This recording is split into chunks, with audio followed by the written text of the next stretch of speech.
What is happening? I think a lot of you folks know Thomas Mikey Jensen, and you know my good friend Will Farrar. He's from, Watch Him in the Sky 37, and of course Thomas is from spacelink.tv. So we're going to let you guys pop in here a little bit, say hello to everybody. Hello, guys, and welcome to Chris's channel. We're just taking over here. You can come back again in a half an hour. Oh, I appreciate it. I'll just let him have run of it. It'll be all right. It'll be an awesome show regardless. It's good to be back. It's been a lot of years since we've done anything together last time, and I've really been looking forward for today because it's meeting the old gang again. Yep. It's been a minute or two. I haven't made videos forever. I've been promising videos forever, but I never get around to it. So it's maybe I do have a slew of it. I've been working on websites and stuff, getting them back together. Literally, I took a couple of years off and just watched you guys. Watched Chris' channel just blow up. It was exciting.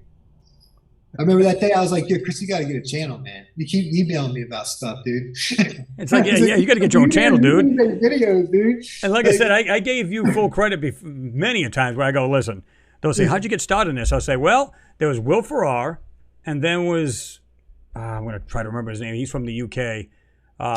It'll come to me. Buddy. What was his name? Joe. This guy. What was his name? This guy. No, it wasn't him. There was another guy that was, I'll think of it in a minute. But when I started watching, I'm going, shit, I don't know if I'm going to be able to do the video thing, though. You know, getting on there, it's kind of weird to me, all new. And I said, well, hell, he's doing it. I'm jumping on this thing. I'm just going to do it. I'm just going to go for it. And just make the videos. Just get on there, and, because it's a passion of yours. You want to get it out. You want to show the public what you see. Now, of course, it's up to them to make their own decisions, what they think it is. But that's basically what we do, is just get on there and have a great time showing these things and what we found, Yeah, I started with doing just the first couple, videos were Mars anomalies, and I didn't have the camera enough now. Then one day I was like, you know what, I'll turn it on, see what happens. And I just left it on, put it up in the corner. Yep. It worked. I still can't believe how many videos that I had done, like 500 or 600 on my channel. Oh yeah. And, they cover so many different things. That's why some of the reasons I've taken off sometimes. I've seen everything so far. We've seen it all. You can tell. That was just as we know there were past civilizations here on Earth, there were on Mars as well. There was absolute. We can vote for that. Well, I just read an article that came out. I think it was on. It was last year. I believe it was December of 22, where they said now scientists believe that life came from Mars. We're all surprised, aren't we? I'm not surprised. A little bit deja vu from when they said, now we found water on Mars, like 2 months, 3 months after we posted it for the first time. And by the way, have done that more than a year before NASA came with exactly. the disclosure of life water on Mars. Oh, yeah. Yeah, between that, the caps, there's actual H2O, not just CO2, so on. I mean, it just goes on. It was J.P. Skipper's and Richard Hoagland that got me into it. J.P. Skipper's website. He was like, he would put these things up. They had like water spraying and stuff like that. It really got really what I'm seeing here. And some of the stuff he would put up was amazing. And it was always really well detailed, written out, and things like that. Yeah. And, a lot of people ask where he went. I think he passed away a couple years back. But I know you can still get his website on the Internet Archive. The Wayback Machine. If you all don't know about the Wayback Machine, it's a good place. You go back there and you can pull up websites. Oh yeah, most definitely. It's a good way to check up on people, NASA, things like that. They're like, let me check that site out right now. It's like, what's going on? You go pull up their site from any given day. That's pretty cool to see what they were saying. Oh yeah. Let's see. Speaking of good sites, what sites would you recommend for the listeners to find Mars images on, or do your research from? Or who would you recommend in general? Just an example, I would recommend, if people want to know about it from the beginning, I would recommend people to visit Joseph P. Skipper's page. What do you guys think? What would your answer be to people? Yeah, that's a good start. I think that's a really good start. Then, because he goes, if you think about it, he goes way back. Remember they had the lake, the trees, so on and so forth. And like Will was talking about, where you had what looked like that giant sprayer. And I remember very well, it looked like it was spraying off to the left, to the right, coming out of the mountains. So you start with there, and then of course you can go on the regular NASA JPL sites and find out the recent, or you can put on there latest Perseverance Mars photos, or Ingenuity, and then it'll bring you to these sites, and you can get all of these photos, which is just awesome. And you get to pull these things apart. I mean, they're just awesome, It is. Yeah, good old. Like I said, let's put this up here. I'm one running the Skype here. Let's do that. Oh yeah, doesn't waste any time. Jump right in that bad boy. Right. Let's go to JP Skipper. There he is, Mr. JP Skipper. Yeah, so he died in January 9th, 2018. Yeah. I guess these people got his stuff. They saw his website up. That's awesome. I was taking care of it. Yeah, that is cool.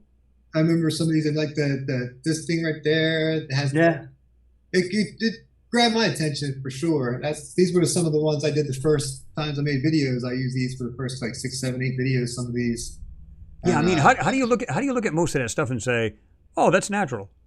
There's no way. I mean, you can see it's ornate. It's just it's by design. You can see that, like the one almost in the middle, the one that third one from the left. What are you kidding me? I even did a video on that particular one. Here it is. I love this design too. It's still got it on here. Look, it's got like the sprayer thing right there. Yep. That's I don't know if I haven't really gone back and looked at these to even see if they were debunked or anything like that. But half the stuff you look at, I always say, I see what I see, you see what you see. That's what I always would say, because God knows when I'm looking through pictures and stuff like that, I see all sorts of stuff. And I don't. That's why I don't. I still have like the What's Up the Sky group and things like that on Facebook, and we have a lot of people that post things, and some of them, it's a lot of it's like they'll say, oh, it's a little person or something like that. A lot of times I think that goes a little too far, but hey, you see it, whatever. There's a lot of stuff up there that you can pull out, like stuff like what Skipper's done here. Yeah, exactly. I think that one of JP Skipper's advantages was that when he did all this, there was only spirit and opportunity up there. And that was before we reached what you would call it, the digital space age. It was digital from spirit and opportunity also, but the pictures that came back were how can I say it, more original. They were more raw. What you get back today from Curiosity and Perseverance has been processed before you can view it yourself. You have to have NASA spending days and days and days on processing a single image before they can show it to us, and that wasn't how it worked with Spirit and Opportunity. Yeah. Back in the good old days, so you could always find things on the images, and they weren't blurred the same way as we see digital space age with Curiosity and Perseverance. Mm-hmm. Yeah, exactly. I mean, it's the stuff that's coming down. I mean, they're really crafty about what they're doing anyway. If you really think about it, they had, what they were doing to the moon photos. They were censoring them out. When they had the acetate, when they first started out with that. And then they started getting real. I think what they did was they went back into these photos later on, way after the Apollo missions, went way back. And then they just started really centering them like an overlay. And this is the reason why they don't quite look the same way they used to. But then they just took their technique. They did better and better and improved it. Because before, if you went on to photoforensics.com, if you put the photo up, any photo, you can see the metadata and everything else. And you can look into these different categories, and it'll show you what camera they used. If there was a light on, meaning a flash, so on and so on, the whole 9 yards, right? And then what it would, and it would say literally underneath it was GIMP that they were using to make it more like aesthetically pleasing, or to adapt it for better for the eyes. And then they went to Photoshop. Of course, their Photoshop's probably insane compared to the Photoshop we have, and the technology they have as far as software to. Like rock mimicking software to cover these things up. The same thing they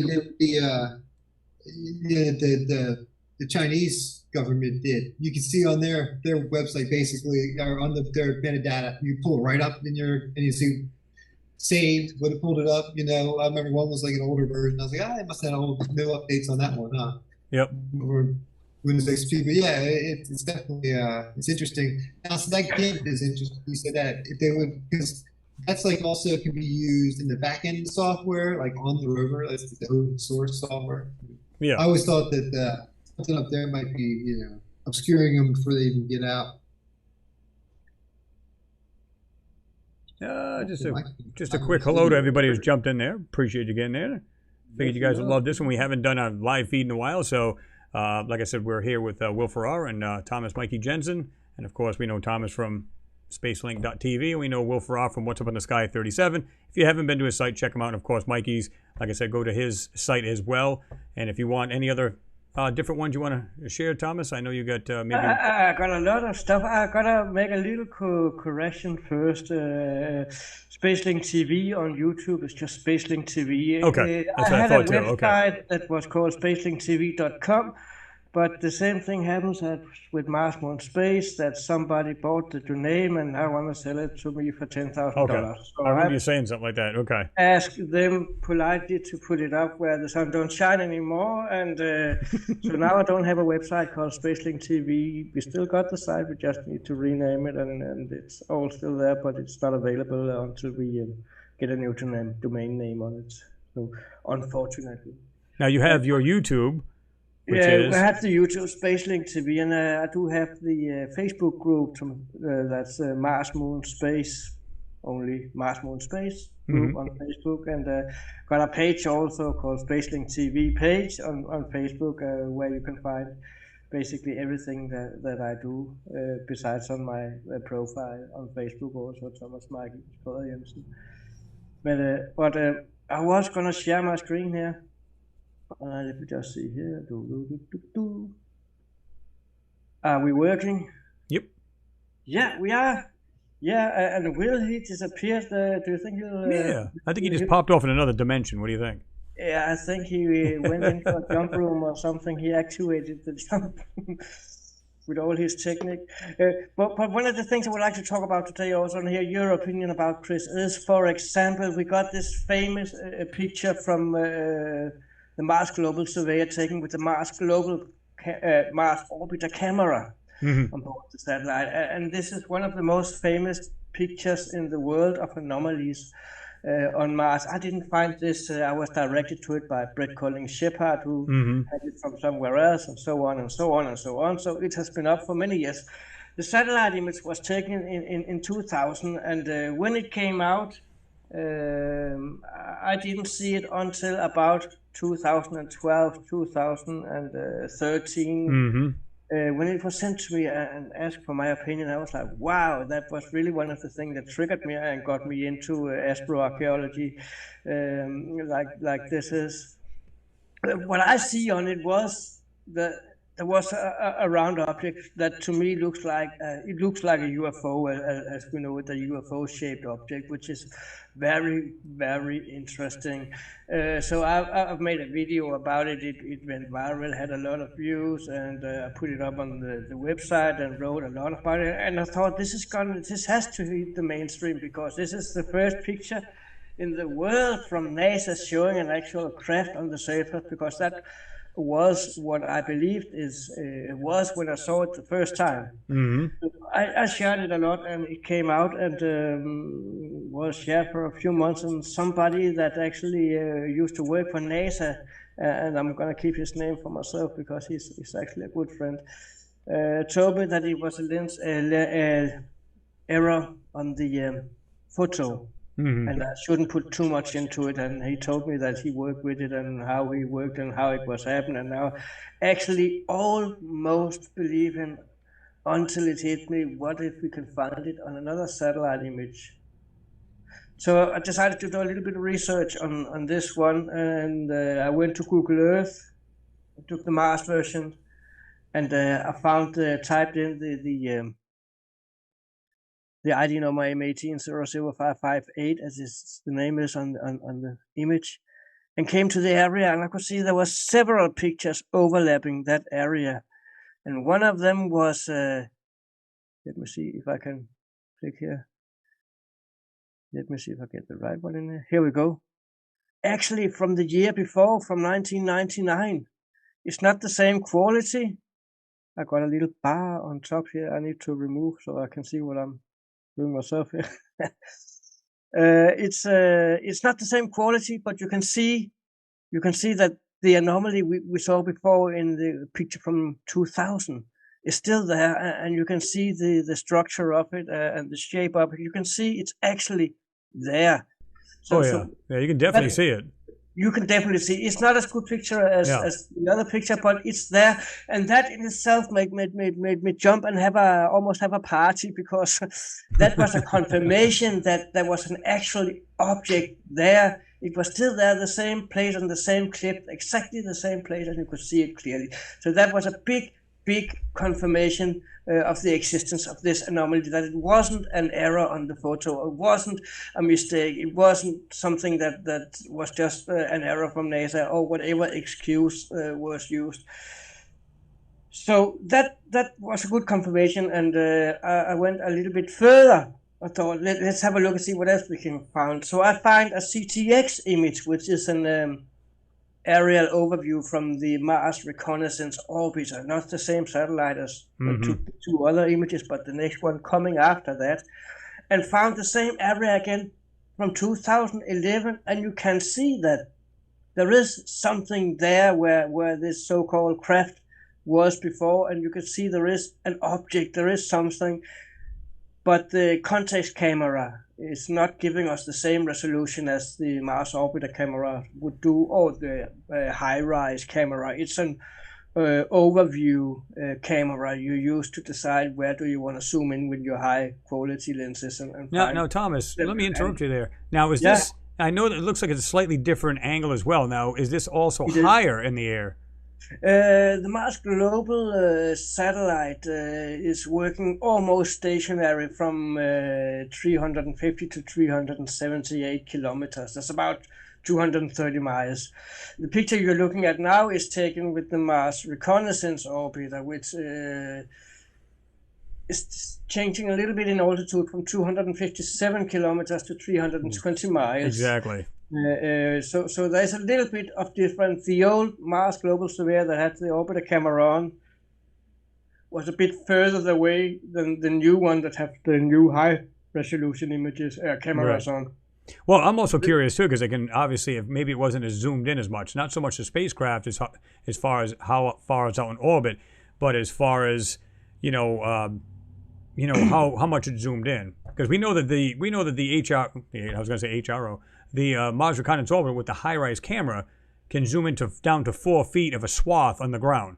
You can get down to 25 centimeters per pixel. So you know what I mean. So they should get ungodly, resolution on these things, to be truthful with you. But like you said, 3 pictures, all showing the same object, and it's got the same features to it, pretty much. It has all the way through, and it is a confirmation that there is something there. And what I'm about to say now is, if you look at the 2 first pictures, the first one, you can see it clearly, and it's really crisp image. This one, you can see it so clear. If you look at it 10 years later, they're definitely further up too. You can see it didn't zoom in quite as much. It looks like somebody threw a bomb on it. No, that's possible. Just to be honest, it looks different. You can see it's still there, but the shape is different. But again, we can't say that out from a context camera. We need the high-rise camera to get over there. And funny enough, I still haven't found any high-rise images from exactly that area. There are lots around it, but there's nobody that's covering exactly that area. And trust me, I've been looking for hours and hours and hours. And the object in itself is interesting because the size of it, as I also said the other day, the size of it, if we don't understand the size of what we're looking at, then we can put a picture to it in our brains, in our heads. We need to know what the size are. Absolutely. And this object is measured out here, and I measured it out. Say what? That's a big deal that gets overlooked a lot. Like the door on Mars, it's like this big. The one that it looks, that's huge. It is huge. It's 148.5 meters wide. which you times with 3, then you got it in feet. So it's about 500, 600, 500 feet wide. So it is a huge object that we're looking at, and not just a tiny little disc-shaped object. This is it's bigger than our Navy ships, some of them. This is a huge object, and I do not understand, probably just me, why that this one hasn't been up in the media more than it have, because it's documented. It's there in 3 different satellite images. It's definitely not something that's natural. It's not something, it stands out of everything in its surrounding. The size of it, we can even measure it to be about 150 meters wide. We know it's a huge object that's sitting down there and shining at us on the old images. So that's why it's probably not out there, because it is something's documented. It's everything they put out now seems to be good, you know. Yeah. When I look through the paper stuff that does make it out in the media, it usually ends up being a joke or something that they go in with the idea of punching at it, kind of making it funny up, and then. Well, what I find interesting about this thing is that it's really clear in this. I mean, when you look at the features, it looks like it has like openings or windows or some sort to this thing, some kind of giant openings. And when he said to you, oh, by the way, this is just some kind of, you know, blotch or something like that, or some imperfection with the camera or something along them lines, I went, wait a minute. I can see land or something contouring around this thing. I can see shadow underneath it. Yeah, you got a shadow underneath the thing. Yeah. I can see what looks like reflective parts on it. So come on now, you know. That don't look like a blotch to me. That looks like an actual physical object. Yeah, exactly. And that's what I believe it is. And that's why I don't understand why this is not in the news. Why are we seeing pictures of blurry pictures where people are seeing small green men in that is being laughed at? Yeah. Why are we not seeing this one instead of all the other pictures? I don't understand how the world is put together today sometimes, because we got all the evidence in front of us. We even got it documented, but I think it's a matter of being able to share it with the world and use the right channels to share it with. Well, there's a lot of people who want to know. 101 people watching right now. 101 people watching, guys. All right, keep coming in. Well, the thing is, too, it's like the people who want to know. I've always say this on my channel. Anybody who wants to know is going to really, they're going to go after this themselves, too, right? So if it's one thing for you or me or Will to show this stuff, but I know a lot of people here alone that literally go, listen, I ripped these photos apart myself. And what you're saying is true. Now, sometimes they'll see things a little bit differently, and that's fine, because that doesn't mean I'm, like, spot on. I could be off, and they're seeing something a little bit different. They're going, Chris, I see this instead. That's fantastic, because they're doing the work. They're not puppets, and that's what's awesome. Just a quick shout-out to Kyle and Mr. 786 Otto. Thank you both. I do appreciate you. Definitely hooking me up there in the chat there. Appreciate it. Every dollar is a mile. I wish that was true. Oh, we were talking about gas mileage. Yeah, exactly. Yeah, or a kilowatt, depending on what you're driving. Yes, exactly. So, everybody have here: Ricardo, JD, Steve Burnham. Oh yeah. Edward, Lunar 6, Pat Wright. You got a whole bunch of Mike Knapp. A lot of people on here. Yeah, Mr. Mike Knapp's on here. Yep. Kyle, you said you're back. You said you're back up in Ohio. You used to be in. I know you moved to Florida as well, and then you're back, huh? So, good to have you back. And Mr. 786 Otto, thank you very much. It's also good to see you as well. It's good to see everybody, man, because it's been a while since we've done these, right? And being busy, it's like you want to get in there, you just want to jump right on there, but after a full day of physical work, you're literally, that recliner's looking great right now. I'm gonna relax in it, and you're done. So I promise you it's not planned, but you know what I mean? You do your best to try to at least get some videos out, and so we're going to try to do more of these as well, even if these guys are down with doing more of them, finding more pictures and pull them out of the archives, and that's what it's all about, because a lot of people haven't seen like a lot of Will's work and Thomas's work, what they found in the past. You're just watching what you're seeing, maybe a couple recent videos on these channels, but when you go back and you see the archives, you go, good God, I never knew this shit existed. So it's good to actually get in there. And I noticed Mr. Neville Thompson's in there, and I want to thank him for his work, all the work he's done on these gigapans. So big ups to him, and I'm glad to see him in there. Neville Thompson, Yes, the fucking godfather man, of all gigapans. He's a gigapan master, I call him. Yeah. He is definitely the shit Yeah, when it He comes helped to me this. out, but he's a good guy too. I gave him a picture. Well, my parents was an old picture, and I was way. I asked him if he could restore it. He sent that thing back. It looked like it was brand new. I loved it. Listen, I gave it to my mom after my dad. I She couldn't. loved it. He's a good guy. If you want to know any information about a gigapan, he'll tell you anything you need to know about it. No, and I'm not even trying to be a smartass. He's really spot on at everything he does about him. So it's not to blow smoke up his rear end. He's just good at what he does. I have a confession now talking about Neville Thompson. If there's something I don't know, the only guy I would ask would be Neville Thompson. Then I go to Neville. That's my friend. Exactly. Yeah, he's like I said, he's spot on anything, and that's why a lot of times that's what I use. I use his gigapans. That's all I use. In fact, the last video I did, I took a screenshot of that area, and a lot of stuff. I just grab it off there because he's got the best, and he tries to use the low loss PDS and all this other stuff. So why mess around with garbage when you can just get it off of that? You know what I mean? He's doing the best he can, and he's doing really, really good. He's doing a good job. Kudos to Neville Thompson for that. And we lost Will again. Yeah, he told me before it actually dropped out. Mr. Ricardo Petrazzi, what's going on, man? Neville is laughing. Yo, Neville. He's actually in there today. Yep. That's why Neville, I seen him in there. That's why I said it. Just forget what I said, Neville. You didn't hear that. Yeah. Man, his head's getting really large right now. I can delete that. Yes. It's like poor guy's not going to be able to get through the doorway. His head's so big now.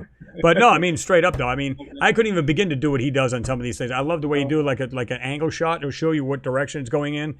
Then it shows you, and then puts all these. Oh, my God.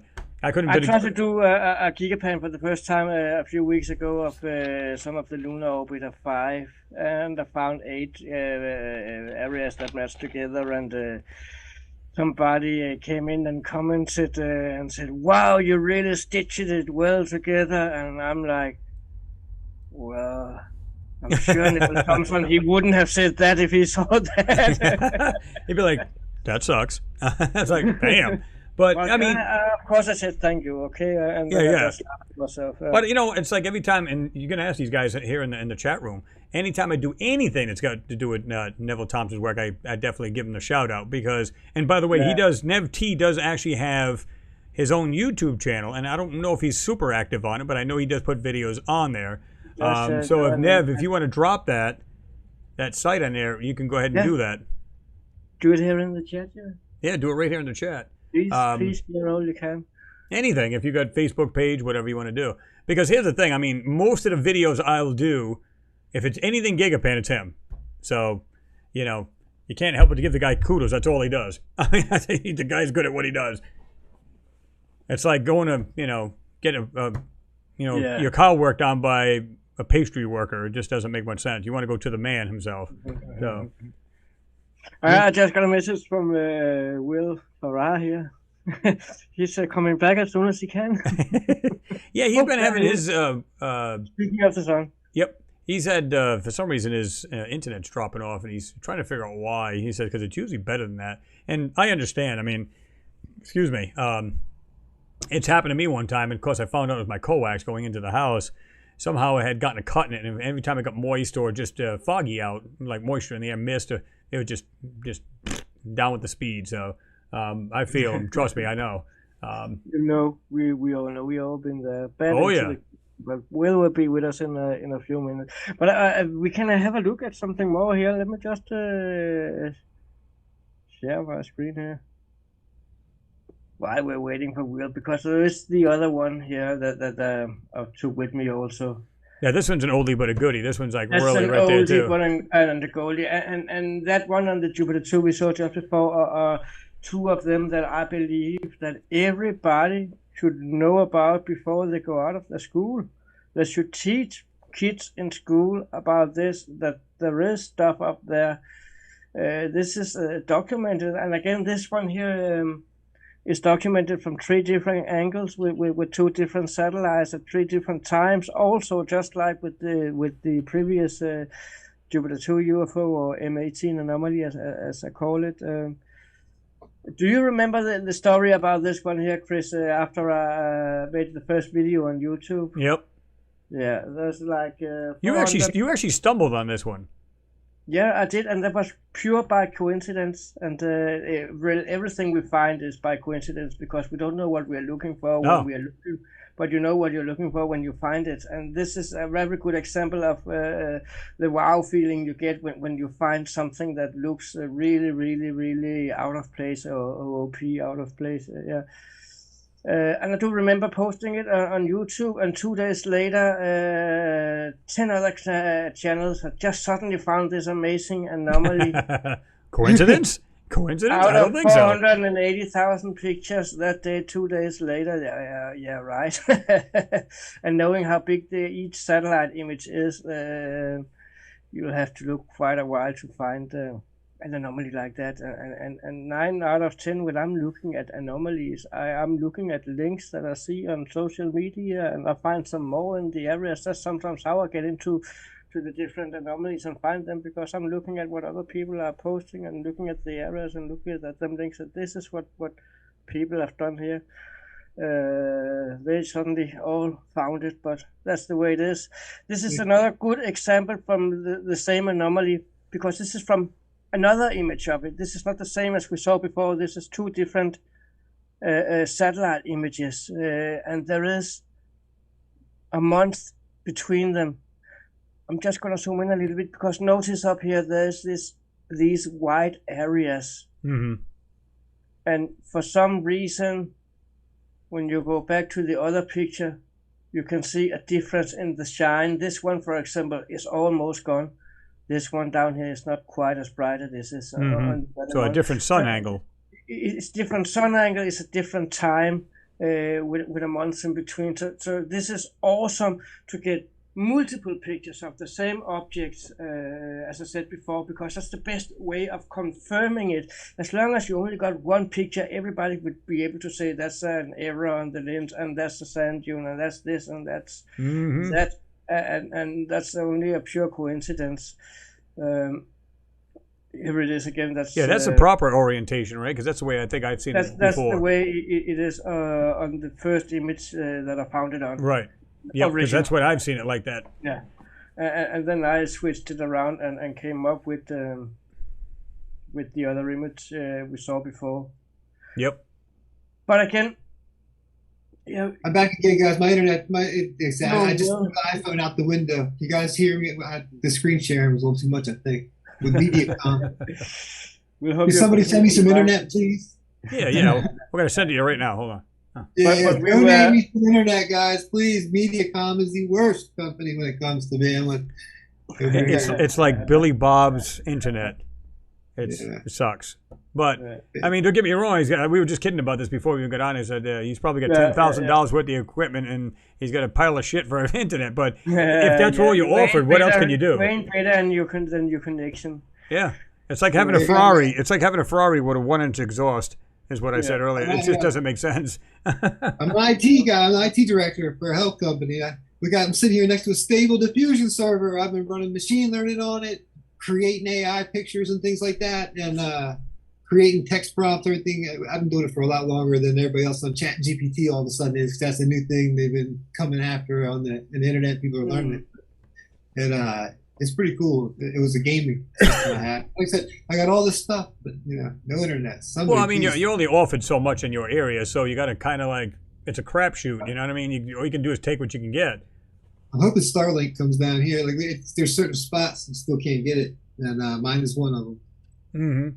There you go. Lucky Mull says, saw a guy who looked like Will Ferrar in a store when I visited friends in Maryland's East Shore. Almost thanked him for the Anomalies work, but thought I would sound crazy if it wasn't Will.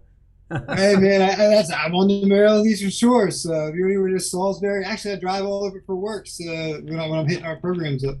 Yeah. Hello. It's amazing how many people I've met, randomly, like, when you go out places in DC and things like that. There's a lot of subscribers I actually knew and, met through the channel. We've had them so many years. That's like, you guys were just talking about, you guys were down there with Billy and everybody. Yeah. I never got a chance to get out there. I haven't actually met Chris, but I don't think I actually had met you in person yet. No. Nope. So, Tommy's a little far away, so. Yeah. Yeah, a few miles away. I'm in Denmark. That's a bit away. Yeah, it's a little hard to get to his house. Let's But see. anyway, this picture we was on about before here, because we spoke about having different satellite images on it, and I've actually find a third image, a satellite image of the same area, that again was a context image, which is not the highest resolution. But again, it shows in 3 different images that the same anomaly is present, and you can see the square, and you can see that wall where the light is. And notice there's only 2 lights in this image that is taken in 2008. Same month as the last image we just looked at. So it's kind of like yeah, what can we do? We gotta build up the evidence. We gotta build up what we have. Now we got 3 different satellite images of the same anomaly, and in this picture you can see we even got a size and measuring up it also, so you know how wide and how big it is. And 145 meters is just as long as the Jupiter 2 UFO is wide. Yeah. So again, it's a huge object. It's not a house. It's factory sized. It's like it's hangar sized. It's airport hangar sized. It's huge. So it's not something tiny little object we're looking at. And I must be honest, I'm not quite sure I know what we're looking at, but the only thing I know is that it looks out of place and it looks artificially constructed. But is it an It might have been a dam? Who knows? Something could have been something under there. It was a long. Well, we know it's not natural, right? Or something. Yeah, it's definitely got. It's not natural. So even if we can't, and I always tell everybody we speculate on this channel because we just don't know what it is. However, we do know the difference between natural and unnatural, something that looks intelligently made, and that to me screams intelligently made. Exactly. I mean, there's no way around that. I mean, I don't know nature that does that. No. Nature does some beautiful things, I must say. So I've gotten to that with a lot of people over the years. Like nature does make straight lines. It does make symmetry. It does that to a certain degree. Yeah. Yeah, when it's thrown out on the surface of the planet. When you're talking like 150 meter straight lines, walls, no, I don't believe in nature in this one. We're looking at something here, but the rumors about Mars is that there is an underground civilization on Mars. So if that is the rumors, in case that was true or is true, wouldn't it be natural to think that this could be an entrance or a giant air vent or what you call it, a delivery entrance, as we call it when I was in the hauling business, you know, where you came in from that side with your truck, or whatever, or just an entrance in general. We don't know, because we don't know what it is we are looking at here, but the only thing we know is that it's not natural. Oh, yeah. It's a weird one. Without a doubt, you can just see that just not, it's just not natural at all. Question from Mr. Ricardo Batrazzi says, question for Will. Does he know how Hoagland is doing? Rich, is he really around these days? You know, he still does his radio show once in a while. He's got a little health issues here and there, trouble getting around, but he's still kicking, still sending emails and stuff like that. I'll see him fly through my email box all the time, and he'll have the picture or something, or one of the people of the group. There's about 10 people on a feed that come back with Richard. He's doing good. You know, Hoagland was one of those people that I always respected. You know, I disagreed with him a bunch of times on the show for different things. You know, I was one always just a fanboy or whatever, what they say. So, but he's doing really, you know, not as good as he was 10 years ago. He's still there kicking. I don't know if anybody's that good at 10 years ago. Yeah. He had lost his better half, you know, that it's always tragic. Yeah, it's never good. No, bless him and rest in peace. Yeah, the work he's did, the work he's done. You know, so it wouldn't have, if he went on coast to coast in the middle of the night, I probably wouldn't have ever gotten into this stuff. It wouldn't even have looked. You know, coast to coast just would be what would bring me into the weird stuff. I'd drive to Florida for work, up and down I-95. Like we'd have programs, mental health company I worked for, so we'd have like programs all around Florida. So I drive from Maryland to Florida, and I do it at night because no one's on the road at night. So you could bounce here, bounce there. I can do it in 2 days. Get to the Keys in 2 days, and that was like at night. The 3 hours I'd be waiting for Coast to Coast to come on, and they'd be talking about whatever the most paranormal stuff is. And back then it was Art Bell and Nori, and another lady. They would come on. Richard would come on there and be so like, hey, what's going on? We got this going on. Hey, we got the basement. He would just be so pumped up about it. I get the website. Gotta love the enthusiasm. Yeah. We got a couple other questions. Maybe you guys can answer too. It says Lucky Mo asks, how many survivors on Mars? Are they underground? Do they mess with the rovers? And do they have advanced tech? I'll field this to you guys. I'm always trying to blank on. I don't even think we could imagine or believe what we would know about. Well, I think for me, I think it's always been 50-50. You know what I mean? Because when you see the damage and the ruins on the surface of Mars, you can't help but to think, okay, first, complete annihilation. On the other side of the token, it's like us. If we knew there was a pending doom, maybe they got warning from this. If there was a pending doom, we have underground facilities everywhere. We have DUMBs, we have, the deep underground, military bases. We have tunnels that go out through the whole United States, literally underground. They travel for days underground, these 18-wheelers. So even if that was to a pending doom, would there be life still here on Earth? And the overwhelming yes, as far as I'm concerned, unless, of course, there was a big enough rock to just bust a planet in half. But then, so you can almost assume, not always, and that doesn't, mean 100%, but that probably happened over there too. And you got a bunch of people coming out, like in a war-torn city anywhere on the Earth. They come out and they scavenge for stuff, and of course they try to find food and everything else. So you would think they'd be doing the same thing there, right? We'd be pulling out. We're pulling pulling up caves and things like that underground, like with that Darren Q and places like that, where there literally 50,000 people could live underground. They didn't have the technology like we did. Right. I think we've lost a step. We've just gone in a different direction with our technology. There's so much stuff to look through, especially when it comes up on Mars. And the moon. So we haven't talked about the moon in a long time. I said have you done a moon lately video? There was some good stuff. I did a while. I got one. I'm going to be doing soon, but I've done them in the past, not long ago. But most of them are Mars here. But we still do the moon. We cover the moon. We love doing the moon. Got a lot of crazy stuff on there. Always something going on in the moon. Yeah, it's one of those things. Well, this one, Hung Meow, you said Mars was more advanced than Earth. I don't know how we can tell that. The only thing I can say is that, like, I've got a picture. I'm going to show a lot of you folks, because a lot of you folks are, obviously you've seen my videos. So later on, we'll just throw in a couple photos that it looks like they had a lot of stuff that what we have here on Earth. Even things like vehicles type things. Now, what they are is a whole different ballgame, but they look very similar to what we have, right?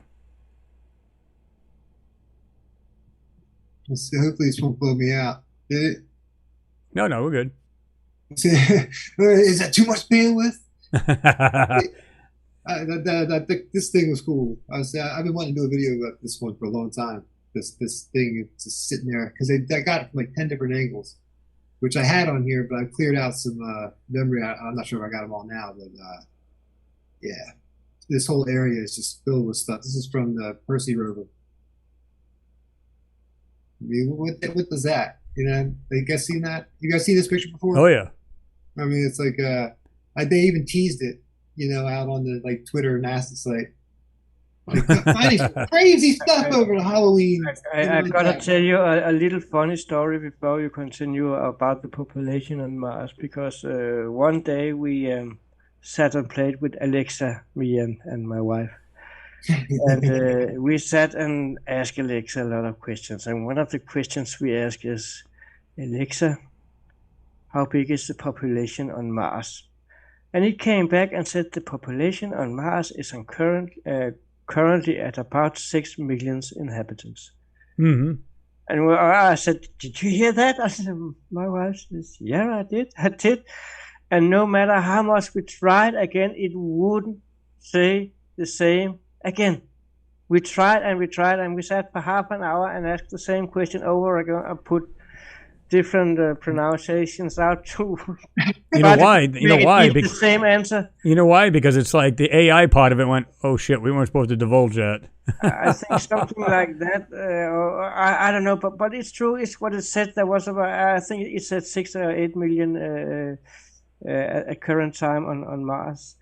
And that was a funny experience, and I just remember we tried to make it Alexa say it again and again and again, and we couldn't. It wouldn't. That was only one time. Yeah, literally, I love playing with the AI. So we'll get them battling each other here sometimes. We get bored, like with the Siri and Alexa, and have them talking to each other. Yeah, have them battle it out. Yeah, it's like, no, I can't hear you.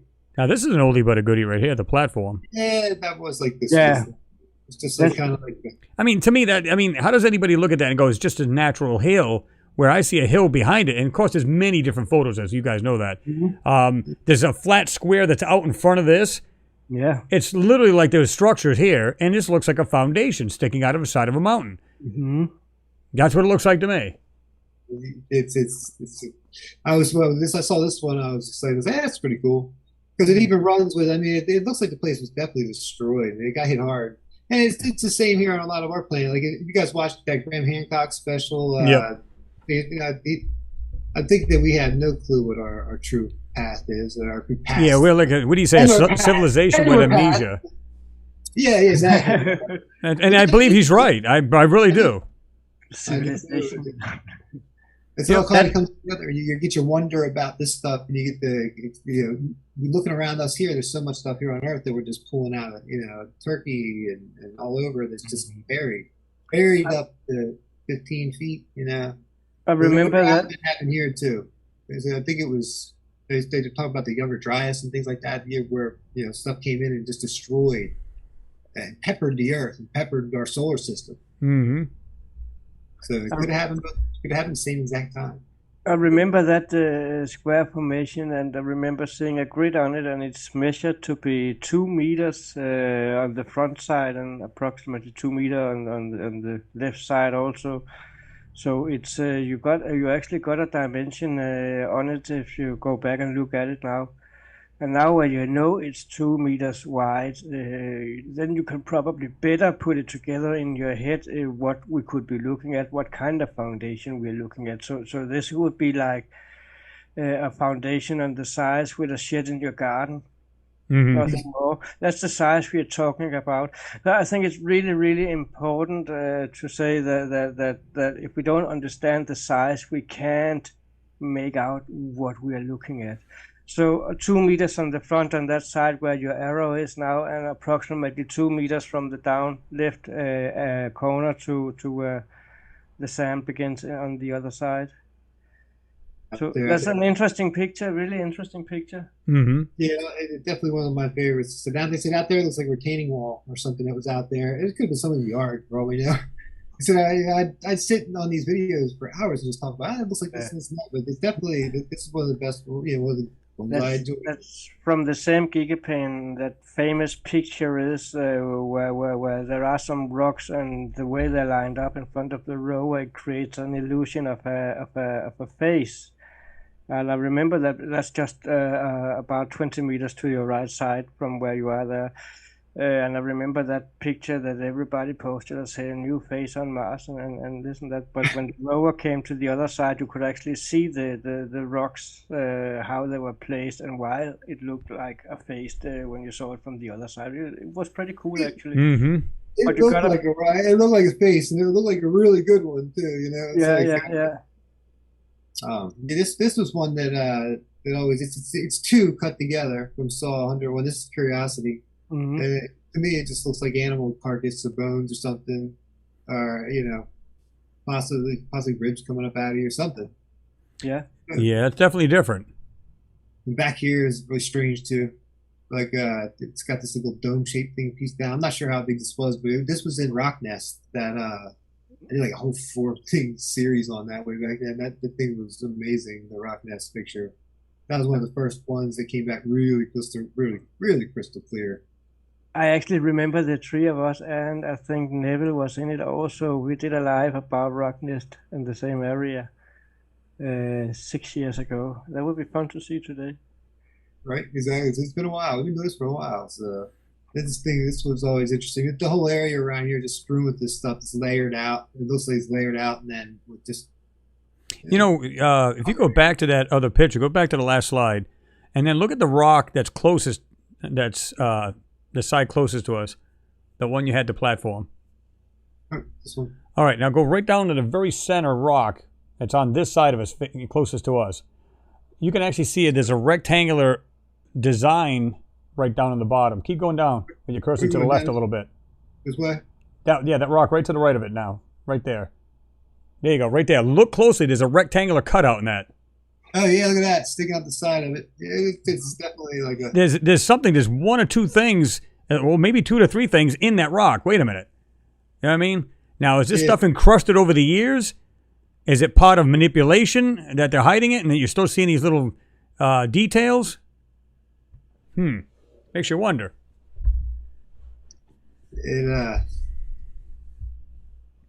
It's an when you get down to this the size too, you know.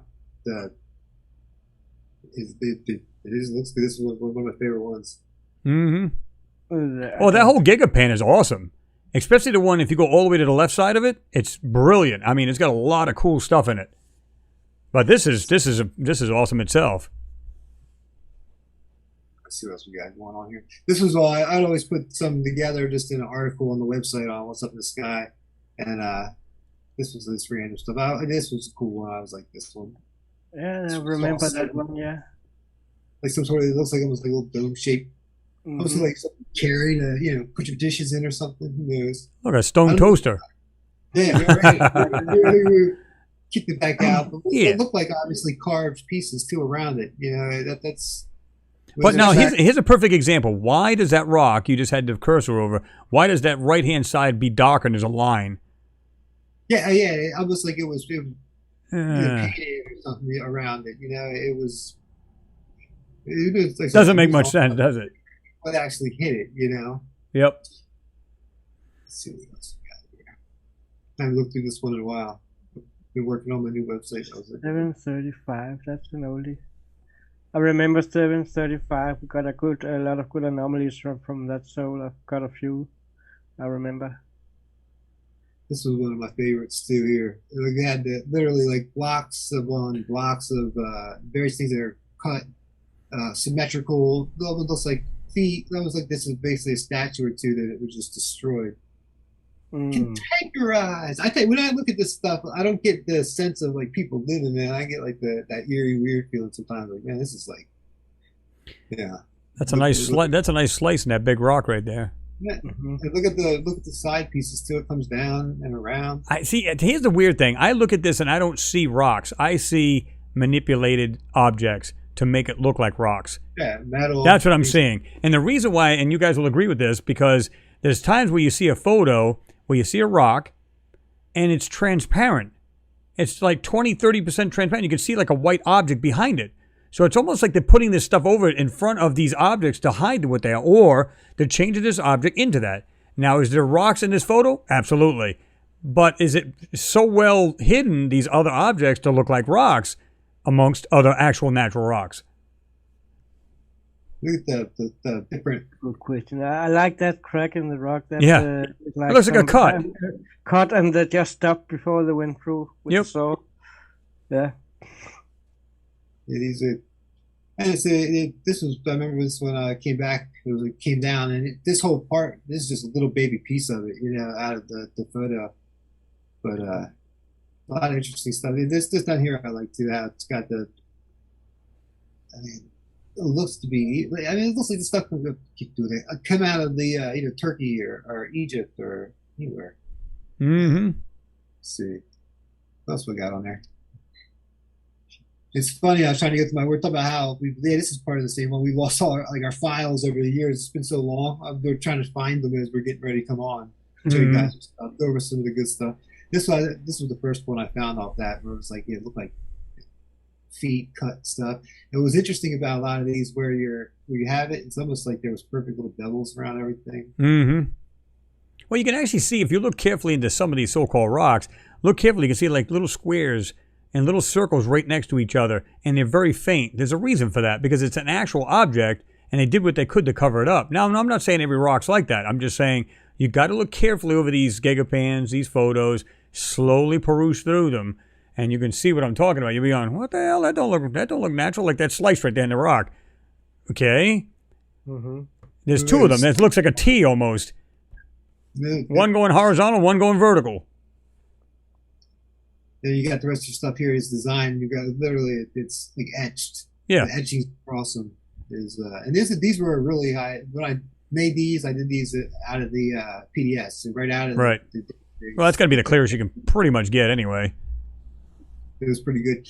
And now we're coming along with the AI and stuff, that especially the image upscalers now, like they can do a lot more with the old images. I was right. Start running them through it and through the stable diffusion, letting it, iron it out, see what it looks like. When I asked all the time, I'll sit here and make images and learn how to prompt this AI, text to image thing. I asked it, hey, what would Mars look like if you got off your spacecraft and you looked out and you saw a civilization that died, 10,000 years ago? And the pictures of up, I'll show you something in a little bit. They look like this. It's crazy. Like, and you can, just by backing off the stuff, like you can see, like, you can ask it what it would look like for different things, and you can pretty much see where, like, there's the gap between destroyed and what we see here, or actual stuff out there. It's like high-tech looking things. Like these, you can make some really cool high-tech looking things. But this one was pretty fun. So even though I had this one here was cool. This little piece right here. It's like every little thing is looks to be all chopped up. They say that could be. What else we got on there? You got any more? I think the image in itself is amazing. I'll switch back over to you guys. Go. Take the punt. You guys want it? What's going on in the chat room? Who's in the chat room here? So Chris is on. It's been a long week. Oh yeah, that's for sure. I know Ricardo was saying, take a look at MSL Sol 1100 left mass cam. Tell me that's not a river in the background. And I'm almost positive. I think I know which one he's talking about. It's crazy, some of the stuff that's in these photos. Oh. Daybreaker, you said the bones are made of metal. The ones that look like the vertebrae or the spine or whatever it was, the back on that almost looked like some kind of animal kind of spine type thing. There's, like I said, I think everybody who's ever looked at these pictures, I'm not talking about the people in the room now because they're pretty much savvy to all of this now, but as far as like if you showed any photo to somebody and said, what do you think of that? They just go, looks great. Where's that? Oh, that's Mars. Oh, okay. That's the end of it. To the people who really want to know, they're literally going, I'm going to take a magnifying glass. I always tell people use an eyepiece, a jeweler's eyepiece or a magnifier, and slowly go over these things. You don't want to zoom in your screen too much because then it breaks apart. So that's the worst thing you want to do. But you can literally zoom in just a hair bit and just go over it real slowly, and you see these weird features in these so-called rocks. These weird things that should not be there. And you know what I mean? You just go, then you got to make your own decision. Is that natural or not? Yeah. Is that something that could happen in nature, or is it more ornate than natural? Let me share a gigapan here, and let's talk natural or not, or coincident or not. Oh, I gotta click here first. Where are we at? We're here. And I gotta move you over here. Go through the chat log here. There we go.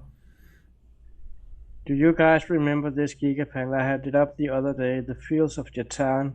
Mm-hmm. This whole area is one big quarry site. One big quarry site. Everything you see here is rocks, rocks, and rocks. And no matter where you zoom in, you will see all the rocks are chopped up in smaller rocks. And you can see them lying in lines. You can see it's big rocks that is chopped out to smaller rocks, still lying in line. And even here you can see how the bedrock has been chopped up and lying next to it, ready to take up. Where the picture you showed me before, Will, with the... where you said with the statues, it looks like a statues at all. I would say that this is the kind of areas they would get the rocks from if they didn't have them where they was needed. Mm-hmm. Have a look at this one here, and this is amazing because you see all the rock, and then where are all the rocks in this little square? Where are they? Who took them? You can see where they pulled them out. You can see the roads they took. Yeah. Literally. Yep. Oh, sorry, I can't hear you. Or the waterway at one time. Look at that. That's amazing. That's where they just spawned. It's gone. Somebody took it, you know. The same you can see here. It looks like they have been digging from above, you know. And then you got the one I love over here.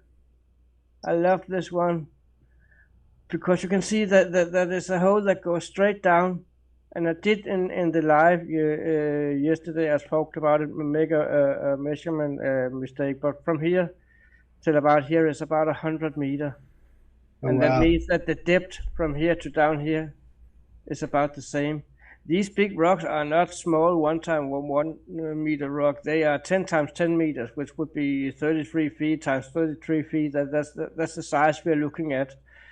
So this is not a small little thing we're looking at. And you can see clearly that somebody took a bite of the side here. You can see it's still like fresh, dark in here. It's not like had this color like the rest of the surrounding have. It's still fresh. In the bottom, you got these walls here, and I was told there were sand dunes, which I would like to believe in, but I don't, because this is in the bottom of a hole. Sand dunes occur where there are wind streams, and the wind creates the sand dunes. If the sand fell down in a hole, it would just pile up in a big pile and not in 5 different walls like that. So I don't buy the sand dune. If you look at a sand dune, this is what a sand dune looks like. So I do not believe that it's sand dunes we are looking at in the bottom of this hole. To me, it looks like concrete walls. That's a part of a construction that is underneath.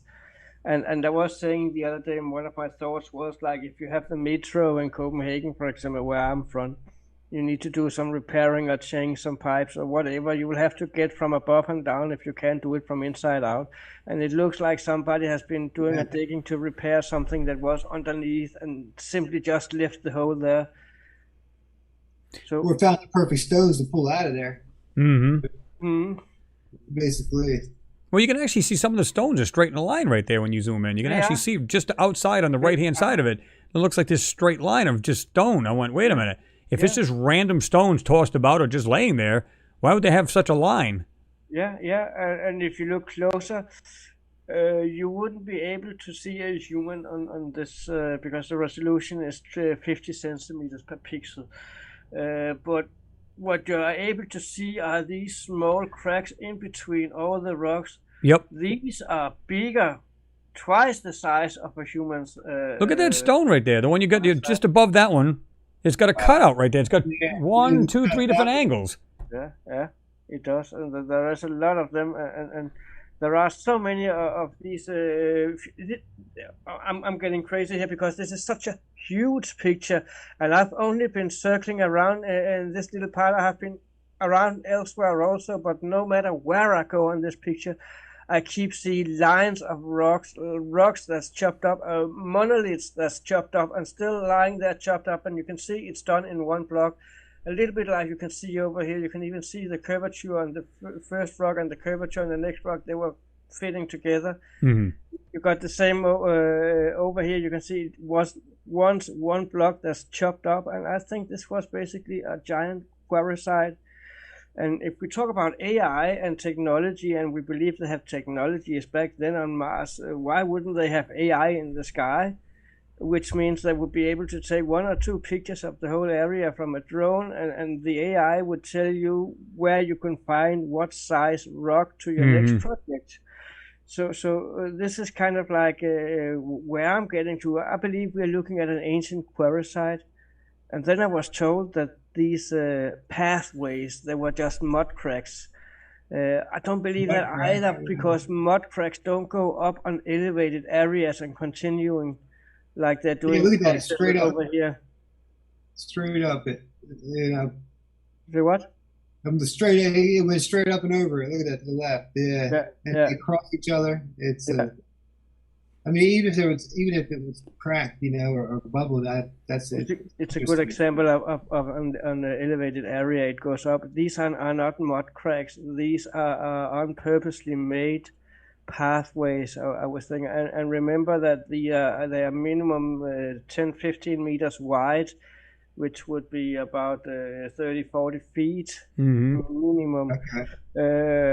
So I think they were designed to carry rocks on that was chopped out. That was designed to carry, distribute them away to wherever they needed it to be.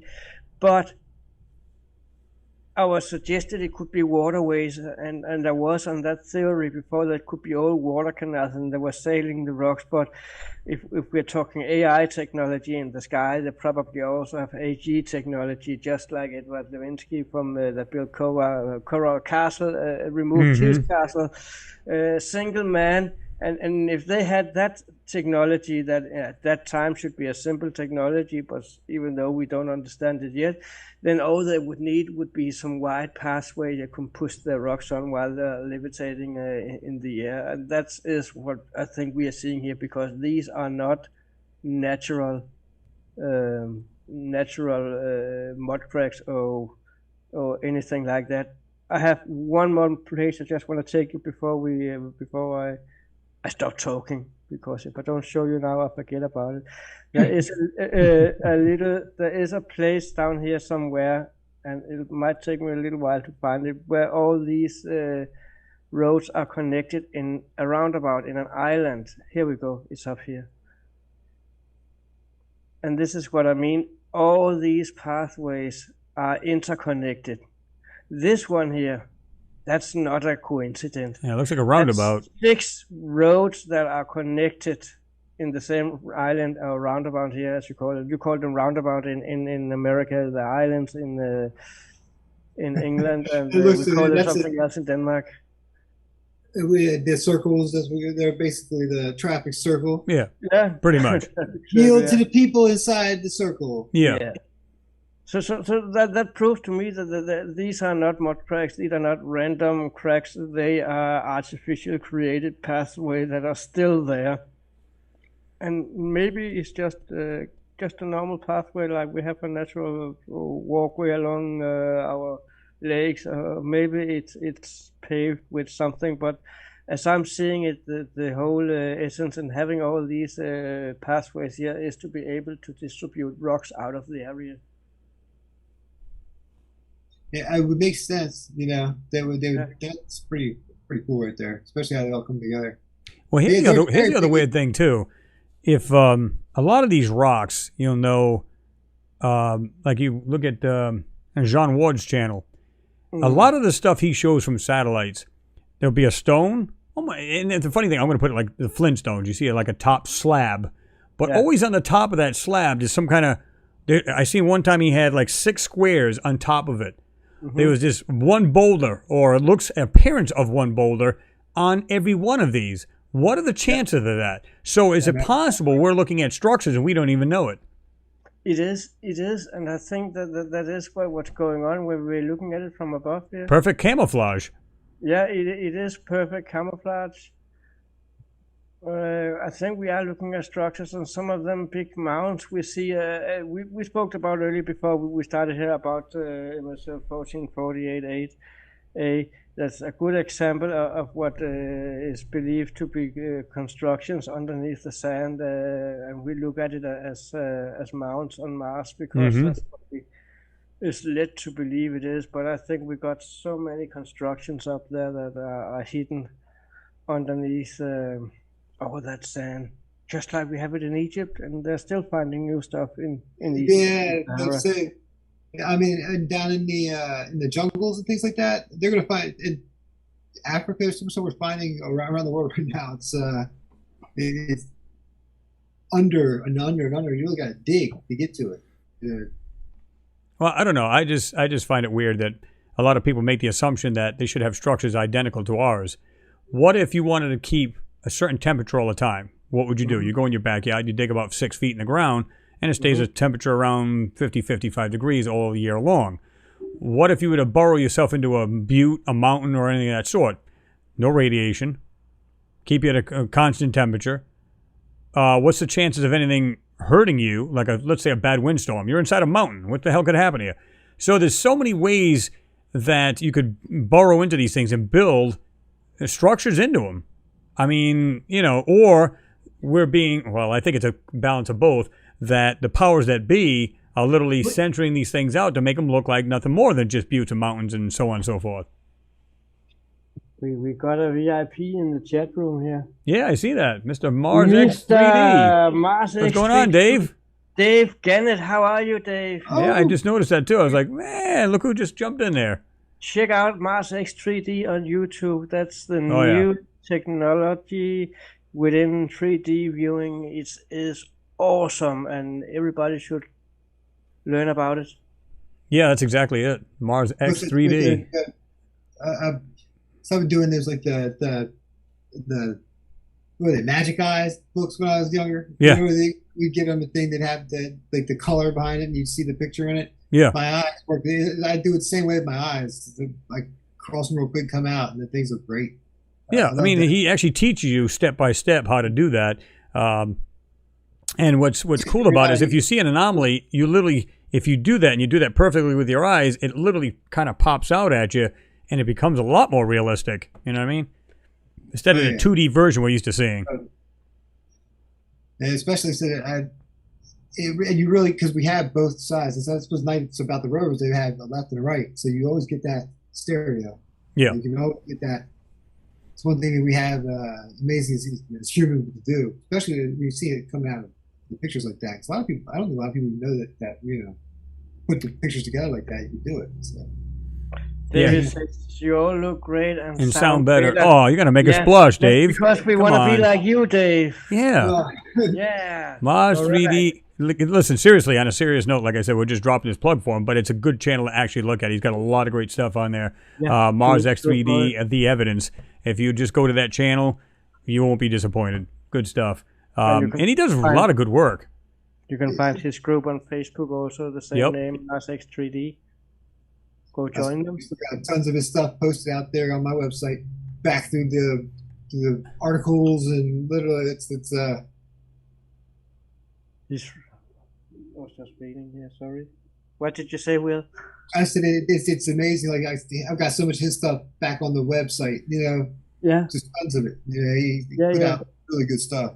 And I said, now I noticed when I pull up the feed on Facebook a lot, he's got stuff out there too. So David was with us from the beginning, from the very beginning, before we even started UFO. We had David with us, I remember. Yep. And we got to meet him over down in Alabama at the Mars conference. Great guy. No, down to earth. Oh, he's actually giving you a little love here. He says, Thomas did an awesome new intro for the season's for this season's episode. Check it out, even if you don't watch the rest of it. So I mean, you're pretty much a master at that. So, and he gets credit for my intro, Mr. Thomas, right there. So you can thank him for that. Not afraid to give some love, but absolutely. I mean, Oh, now somebody mentioned something about. Thank you. Somebody mentioned something about UFOs. What do you guys think? Let's get into that. UFOs are interesting. That's really, really. I gotta change my background if we gotta talk about UFOs. Hang on a second. Mine's just the Aurora Borealis. I had this one up before just for the fun of it, and it actually. Yeah. Thomas is gonna get abducted. Look, they're coming up behind him. Actually, I just came back from abduction. Well, that was nice. Yeah, he came back just so he can get on the show. 5 minutes before we did our test here, so that was great. Yeah. I don't. There's a lot of channels I see doing things about UFOs. And we were just talking about this before, prior getting on the live feed, and I said, listen, for me, all the stuff I've seen on the moon, I brought out. You guys have done the same as far as a lot of Mars and stuff like that. I don't think UFOs are a big deal to me. Because we know there's life out there. People are going, is it ours? Is it theirs? Well, come on. Chances are, if there's life on or civilization anywhere in our solar system, guess what? Then chances are there's UFOs. You know what I mean? I told you not to show you my ship. Now look what he did. Guys, Just hide the license plate. Oh. Basically, I've been making some graphics for my website, and Looks cool. Looks I sweet. basically put it all AI generated. So I've been making UFOs for a couple of days. I sit there. It's And amazing. this is the reason why we called him the tech guy. It's amazing what the text to chat models are like. Over here, it's like you. And I'm working on a documentary again about UFOs. Will, I gotta call you after this. We go I talk. gotta have a serious talk. We go talk. Yeah, like I got some. I can pretty much make you anything now an image. That's what you guys gotta be careful now. If you see something on the internet, it might not be real. Like I said, the fake stuff they show you on, that's nothing compared to something like the stuff that. Yeah. Well, this is what I'm getting at. So, how do you know what to believe and what not? I mean, if you say it's from, okay, the Pentagon showed us this. Okay, I'm down with that. Here's the problem with it: night vision, infrared. Whatever. You never see it on a clear day. If I seen something like the first one he put on there, and I seen it literally in front of my face, I'd probably shit myself. And then I would know for real that it's real. But all I keep seeing is this fuzzy green, the night vision going on. You never see any of any importance. So is it not? Remember they kept saying there's going to be a UFO invasion. They're going to throw that at us. Aren't we already having that? Think about it. The Pentagon's putting it out like we're being invaded by aliens. I don't think that's... I think it's bogus.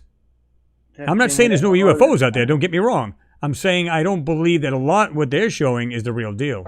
It's like they're trying to steer the populace somehow. I don't know why and how, but why would they do it? But maybe they're trying to get you up to that speed. Like there are aliens, and then if it ever slips out something about Mars, guess what? We were right all along. Yeah. When it comes to, I tell you what, when it comes to UFOs, it's a much bigger misinformation than Mars ever. You know what I mean? It's literally like UFOs. They ratchet it up. They use it to rat people up. Oh yeah. We have no clue what's in our skies. I mean, it's been going on forever. There's pictures over, been things over the White House, back in the 60s. Yeah, that was the 50s or 60s, wasn't it? Once we started letting off the bombs and we started playing around with Mother Nature like we did, they showed up. Yeah. That's they always, a lot of people say they've always been here, but Well, they're also saying if you showed up basically. Yeah, well, here's the thing: if they say, "Well, we're seeing a lot more, sightings," well, that's because we got better cameras. Everybody's walking around with a camera in their pocket now, so obviously we're going to see a lot more of it. Now, for some reason, you can never get something super clear, and you would think the military, of all damn things, would be able to get something super clear, and yet. I don't know about you folks. I never see anything clear come out of the Pentagon, a warship, or any of that sort. Now, we did see the Tic Tac UFO and how that thing moved around. But you didn't really see it. You just saw a light or, that little piece of whatever. Yeah. Now, when you guys are looking at it, you're looking at this page here. This is basically a text image. I type in a photograph of a highly advanced alien spacecraft. You give it a prompt and it returns an image. So these are just basically some of the ones that I was doing. So I wanted a UFO for the thing. I said, I might as well choose from 100 of them. Yeah. I decided to run. They are awesome. Really awesome. Yeah, look good. I was interviewed by a newspaper a few days ago because I have created an event in Denmark. So everybody that is in Denmark now listen out. The 25th of March, which is in 20 days, I have created a public, and it's the first public sky watching for everybody that's been announced on social media, where you don't have to be a member of any organization and you don't have to pay anything. So I've created an event in Denmark called Sky Watching, and it's called UFO Base Camp 2023. And so far, Denmark is a little country. So far, there's 53 people that signed up for it and find it interesting. So I hope to get a little bit more. And the whole purpose about getting all them people to come out to that lake where I am for about 24 hours together with them is to create a network in between those people who believe in UFOs in Denmark. So I have arranged, and this is arranged by me, not by any organizations. I have arranged a sky watching for everybody that wants to come out and learn a little bit about ruling satellites out, ruling planes, helicopters out. What is it we're looking at? What's a star and what's a planet, and what could be something else? And in that matter, I was interviewed by a newspaper a few days ago to make a short story long, or long story short. That's too late now anyway.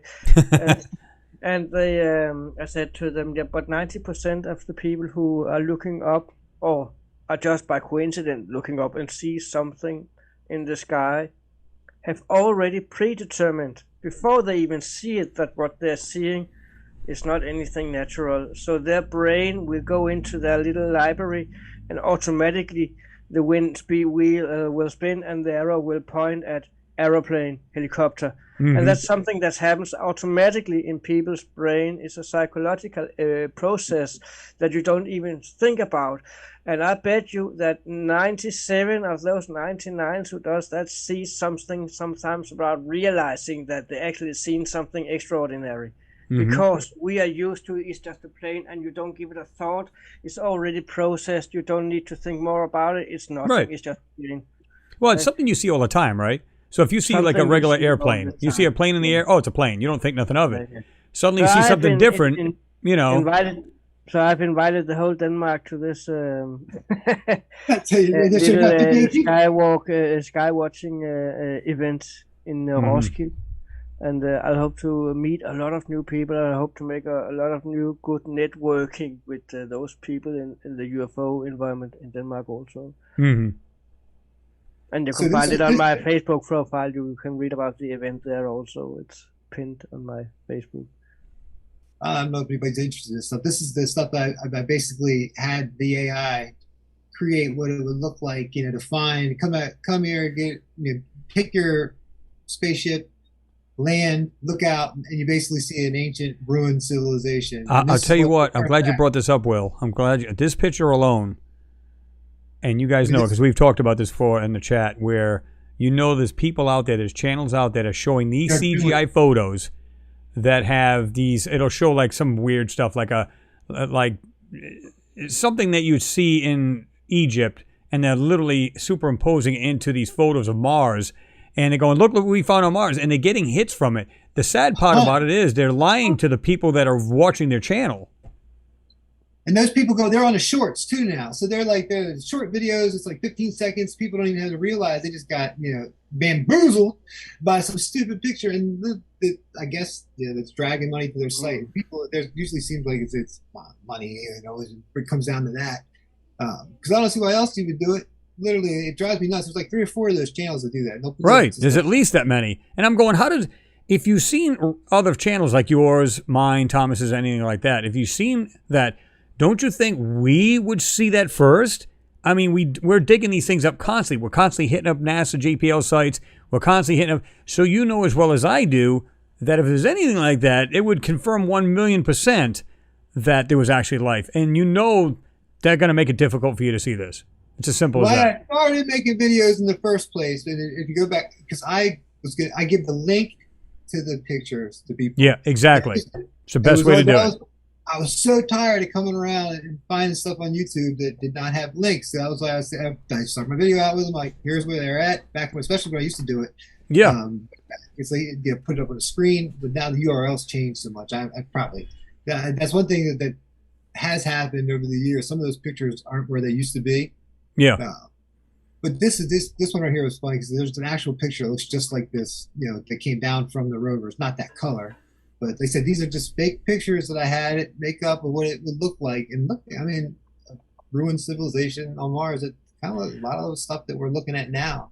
I mean, it looks like it comes. Well, exactly right. Now, is it possible, and I believe it is, that NASA's using the same kind of AI, and it's not perfected yet? This is the reason why you can see bits and pieces laying all over the place, and you go, wait a minute, why is that part showing with no problem, and the rest of them, they're like trying to blur that one out? I don't think they're doing it by hand anymore. I think it's AI, and it's just not perfected yet, and that's how we're able to get into these photos, and some of them enhance them. like I said, there's a lot of lines in these photos. Even if something's overlaid over the original photo, once you pull the lines out, you start seeing weird stuff on there that just doesn't make sense. And you go, wait a minute, this looks like something more modern, something intelligently made, and not something that's like basically natural, right? So it's just ornate things. It just doesn't make sense. As this comes up, it gets a little bit. I started bringing the age up, like how it was sooner. So it starts the actual structures are still there a little bit more. I've seen stuff that looks just like this. It's kind of funny though. It's like when I started going through it, then you can make like the cartoon you're watching when I was just pulling up. You can make the cartoon looking cities of Mars. Just whatever you want to do with it. But like I've seen stuff that looks just like this stuff. Yeah. So it's really a whole different world now when it comes to and manipulating pictures that are already out there. Like I could take this picture with the seed. You have a seed and you have a prompt. Basically, the prompt is what you ask it, and the seed is a random number that you can go back and make it again. So otherwise, you can never make that. You can't make it again. But yeah, that was the last of them. So yeah, I just want to share that with people. I thought that was kind of cool, especially because That's cool, yeah. Awesome. Yeah. Yeah, if you need some UFOs, we can hook you up with some for your videos, man. Whatever you need. I prefer real pictures, but we do make animations. I'll take the other one. I'll take the one that had the turbo plasma engine. I'll take that one there. Yeah. You're only going to get 30 miles. But I mean, so what do you guys think about the actual? We've talked about this many times on the live feed and stuff like that. What do you guys think about the theory of panspermia? Do you think we came from Mars? I don't know where we came from. I mean, it's a magical thing. I think we was on Mars. We didn't come from Mars. We came from somewhere else. But Mars was one of the planets in the solar system that we went to. Was we on Mars first? Was we on Earth first? We know that there was a slave race, and you can read up on that on ancient history if you read into Enki's tablets. Oh, yeah. Described the Ichichi on Mars. It's been there for thousands and thousands of years, and it was also the Ichichi that was left on Mars when the cataclysm occurred. And they have been there for so many thousand years that that time already had built inside Mars instead of out on the surface. They built inwards instead and done that. So lots of life on Mars. Well, I mean, like I said, I was trying to remember that site I was telling you about earlier, but there was a site on Popular Mechanics. There was an actual write-up about that where they're saying scientists now believe we came from Mars. So it still fits in with the IgG, and it still fits in with a lot of that. How do we know that it wasn't just panspermia, which means just DNA kind of thrown on a rock or something like that, or some kind of life-giving kind of thing going from Mars being hit, and then that's coming to Earth and then starting life on this planet. That's basically the theory of panspermia. So is it possible there was either a pending doom on Mars, they knew about it, and they took off and came here? Now, people will go, well, then there should be like a lot of technology still left here. Well, that's not true. If we all took off, let's say everybody in the chat room, and we knew Earth had a pending doom, we all flew to another planet, how do you build another structure? So you don't. You just live in that spacecraft till it's no longer livable. You have to build from scratch and start from new. So, for me, I would just think, we came from there, and whatever way, panspermia, the other stories of the IgG and all this going on, it's a very good possibility. I believe we did. We actually came from Mars. Now, is it possible like we're in a giant neighborhood, Earth being just one of the neighbors, and they bounce around from planet to planet, and they happen to come here and settle. I don't know. We don't know the full answer, but we do know, like from the stories like we're talking about, how they were on the moon and Mars, if you read that story. They talked how they mined the moon, and they talked how they mined a lot of Mars as well, and they like you said, they basically built underground, above ground, so, you know what I mean? Give him the moon, and Enki stayed on the Earth. Mm-hmm. Alalu was sent to Mars, so was Ansu. So if you look into ancient history, you can find a lot of reading that could give you the answers you're looking for. Yeah, pretty much. your perception of how you read it. Yeah. Like I said, I think they were a lot like we were. Now, when I say that, I mean they were way back when. They were a lot like what we are today. I believe there was ancient stuff, and I believe there was more modern stuff like we have here on Earth. Like we have real ancient civilizations like, the Egyptians, so on and so forth. And then we have a lot more modern. You go to Dubai, it's a modern city on this Earth. I mean, they're crazy rich and got a lot of money over there. And it's a lot of new technology. We want to be spacefaring again. We want to go out there. We want to just...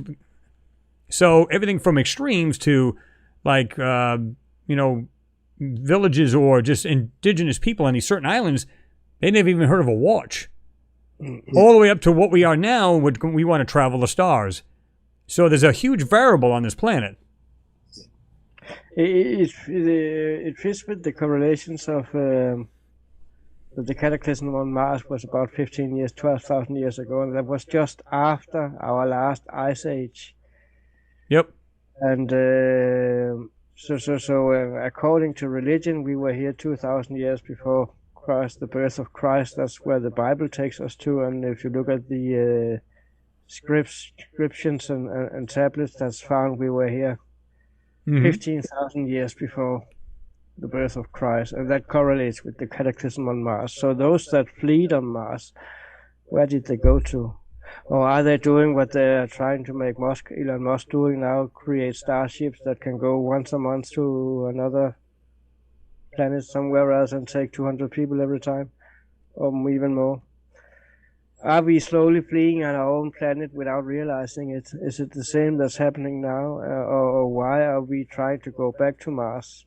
Right. Well, I mean, people ask the question all the time. They'll say, why does Elon want to get to Mars so bad? One, he's in. In other words, he knows everything there is to know. He's subcontractor, works alongside of NASA JPL. We know that. He helps bring supplies up to the ISS. He also knows, listen, again, if you're a multimillionaire, you can easily, quietly ask a firm to build you a small satellite, send it up there yourself, take photos, send the information back, you know what's up there. Yeah. Or, and that's prior to him working with NASA, prior to that. So now he's in the know, so he's going, I'd love to die there. He actually said that, I want to die on Mars. But he also wants to start a huge civilization. Why? Because if we're just one planet that's got life on it, and a big rock hits this planet, we're done. We're done. As far as I know, the Mars 1 mission has been put a little out in the distance. So I am thinking about Mr. Musk. Is it because that if he waits 10 more years, then he might be able to go in a spaceship that can take him back again? Possibility. Or if he goes now, it would be a one-way ticket until we figure something out down here that can return, just like we do with the Falcon rockets. They're coming back. It's already coming back now. So you can do the same with the Mars rocket, but it will mean that you will have to land on Mars. You will have to refill your rocket. That means you will have to have resources ready, and in this case, the resource will probably be water. Well, then again, though, it also depends on the propulsion to be using. Yes. We don't know that either. Exactly what I'm saying. The resources you would need would be water, because you can make a car run on water by taking out the Brent and igniting it. We've seen that before. We know that exists. Yep. Ask yourself, for example, Teotihuacan, the flat pyramids there that have all the flat roofs. Yeah, they kind of look like a landing pad. It says to be a landing pad. Ask yourself, why do you think they are surrounded in a little basin? Yeah. All the way around. Yep. And if you look at it from above, it looks like a microchip. Yeah. If you fill that basin or the whole area up with water, it looks like a circuit board. It looks like you got a conductor as well also. So I think that water is the future fuel for. Oh yeah, hell, we're making hydrogen cars now. We have hydrogen cars and everything. So it's not out of the question, right? So if they're going to have something coming up there that has to go back, we should be starting already now in collecting those resources, and it will probably take us 5-10 years to collect enough to send a rocket back. So they are sending up AI, and they are sending up robots, and they are sending up 3D printers. Mm-hmm. Probably have done it a long time now. Well, my thing is too is like they said. Remember, they said that in the very beginning when they were going to go to Mars. Before the astronauts get there, they want to have 3D printer robots kind of thing, build these objects or these structures they'll be sitting in, and then of course they'll come along and everything will be fine. My biggest thing is, what if everything on Mars has not been obliterated? In other words, you can still live in them. So would they have to build anything? And this is nothing more than just a ploy to get the public to go, yeah, man, I'll give all the money I can just to have you guys do that. You know what I mean? I think it could be either or. You know what I mean? Because not every structure probably on Mars is completely obliterated. We've seen many examples of entrance to inner Mars, and we've seen many. Just take, as I said, the Jupiter 2 UFO we saw earlier in the beginning. That could have been something that was landed and left there 40, 50,000 years ago, made up material that ain't decaying. If somebody finds that 15,000 years later that have no clue what it is, they would be like, whoa, you can actually go inside. That's pretty cool. There's nobody in here. There's nothing in here.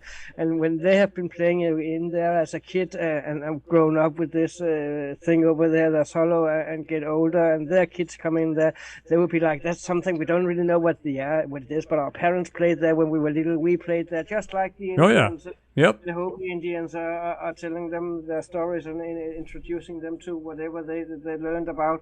It's kind of the same way. If you find a structure like that in the Stone Age, this is what I think we're talking about with the Baltic Sea anomaly also. I think it could have been something that came from outside, but it's been there for so many thousands of years that it must have been occupied by somebody else if it has been occupied. Oh, yeah, because, it can have a multi-person use, right? In other words, generations or whatever. Reoccupy it over and over again. Yeah, exactly. Well, just like we do with the pyramids. We do it with the pyramid. Exactly. You've seen the way they did that, right? The original pyramid, and then, of course, other civilization come along. When I say civilization, other people came along and built on top of it. So, yeah, it doesn't surprise me. The carvings and all the reliefs there, the people that are in the picture do not look like the modern day, Egyptian people. It's definitely, who knows what. Let's see. How many people have changed upon it. So. Mr. Ricardo Petrozzi says, I think the ancient past, human civilization spanned our solar system, and this civilization was known as the Atlanteans. Atlantis was the ancient name for our planet. So you ever seen that Aya Sahara? You've seen them talking about that out there, possibly the rickshaw or whatever. I'm pulled up. They said this probably bright idea was on Joe Rogan. I was watching it, and it's amazing, this spot. Like, it meets pretty much a lot of what Plato said where Atlantis could be. It's in the middle of that. Oh, I know what you're talking about. I've done a video on that. Yeah. It's actually buried in the ground. It looks like a giant disc in the ground. Yep. And you can see where it looks like like I said, if there was, like, they talk about the Younger Dryas, which would have been 12,000 to 15,000 years ago. We got peppered by a bunch of space debris, came in and tore up the solar system. Yeah. Right through the Earth, through Mars. And you can see, like, where they said water, like the Great Flood, all the stories of the Great Flood, 200-foot high water. Imagine what that would just do. And you can see how it just wipes all the salt out. Oh, yeah. In the whole area. I'm just going to pull that up. Yeah, I mean, there's some crazy things going on. And the way he describes it, when you see, like, there's outer rings of land, and then, of course, you got rings of water right to the center. So that's pretty cool. And it's, what do they call that? You'll find it in a second. Yeah, the Eye of the Sahara, it's like the rickshaw, something. I've watched it a million times now. It's funny what stays with them and what doesn't. Yeah. I want to thank you again, Ricardo, for the continuous support. You're awesome. And, I agree. I mean, there's so many things. That's what things about human beings. We're always trying to find where we came from. Where do we, how did it start? Where did we come from? Was it we're just a small step? We don't know, right? The Eye of the Sahara. Yep. But they call it and I got it on the tip of my tongue, but I can't pronounce it. The Richat, yeah. The Richat structure. Now, I've done a video on that, and it's much more than the photos they show you. There are structures in there. Yeah. When you pull it up and look at it tight, yeah. You got to look at it the way they show it from ground, and then they have like an airplane going, kind of like this here. And some of them are satellite views, but some of them, when you get in there, there are actually structures in this. They're being covered up. They don't want people to see what's really there. Oh, it's in the middle. It's hard to get to. It's in the middle of nowhere. Literally, it's right now. At what time it was a water, paradise. Most of the the gold on Earth was here at one time populating this area. You know, it wasn't there's a very rich area. So that there, God knows what's in this place. You know, a lot of it's probably washed out to sea. Man, whatever could do that type of damage. Yeah, I wish I had the whole shot here because this is just like what was on the, pulled up on Twitter first. On Google is just the worst now when it comes to stuff. Yeah, I can find stuff better on Reddit. Should have gone there. Let's see. Yeah, they got a lot of good pictures of it. But it does. It kind of matches exactly what it said. The guy did a great video. I think it was Bright Insight was the channel. Yeah. Yep. There's another comment here. Amanda Boari, I'm sorry if I'm not pronouncing this correctly. He says, if man can't get down to the depths of the ocean, how does a man get to Mars? Well, here's the thing. We have been to the deepest part of the ocean, which is the Marianas Trench. We have been there. Now, I think there's one more either off the coast of Japan or China that's slightly deeper than that, but we have been there. And, there's a lot more pressure under the ocean than there is out in space. This is where it differs. So, but you're right. I mean, it was extremely difficult. Every time they try a diving bell, it literally would crush it like a grape. So the pressure underwater is ungodly. But here's the weird thing. When you go down to the Marianas Trench, and I remember seeing this, where they had a camera outside the window of this diving bell, and there's literally bioluminescence creatures under the water. I'm going, how do they swim under there? If you and I went under there at that depth, we'd be crushed instantly. How does that happen? It's got to do with body mass and stuff like that. You know what I mean? So, and the way of course, like, I don't know, construction of the body, whatever. But there's no pressure in space as opposed to when you're talking the deepest depths of the ocean.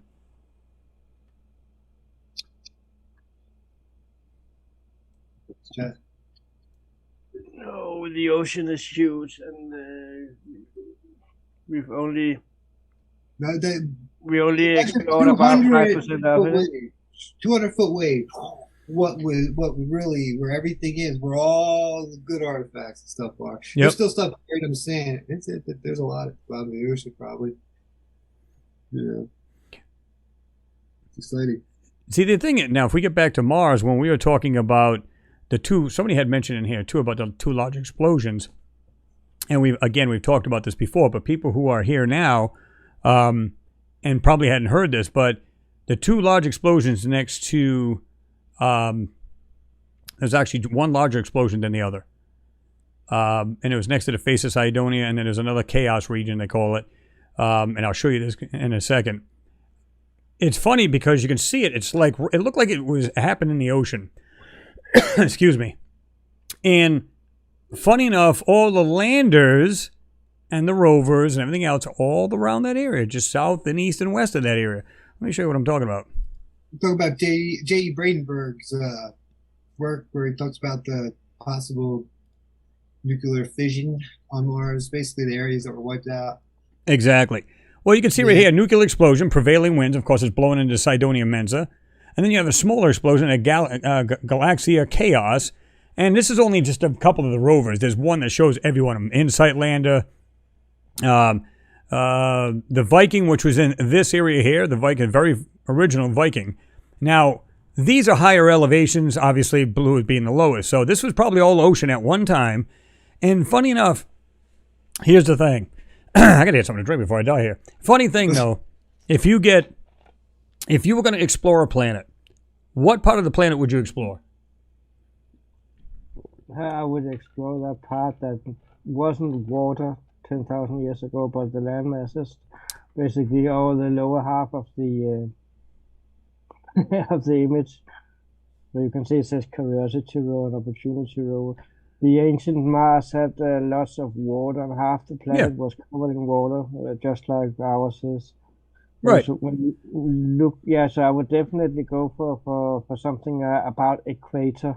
Exactly. Equatorial region, right around the water. I mean, if you think about it, a lot of humans live next to water, right? They live right on the, beaches and stuff like that. So you're going to go to the warmest part of the planet, because that's where, if anything grew, it'd be there, because of a lot of sunlight, warmth. And guess what? Like I said, every one of them is all over this area. The landers, rovers, they're all just southwest and east of this whole area. Why would you do that? Well, you want to see what caused it, because there is proof that there was explosions on there. We know that. Was that Xenon 129, I think it was? and other chemicals that leave traces. So you have all of this going on, and you're like, okay, so why are they all there? Now, don't get me wrong. The Curiosity rover and the Opportunity are not like 2 miles apart. They're a good distance apart. I forget exactly what they are apart, but they are. And there's all of the crafts and landers and everything else are all in these areas. Like I said, the Viking was right here. So we have Perseverance is over here. We got all of these. But why? Why?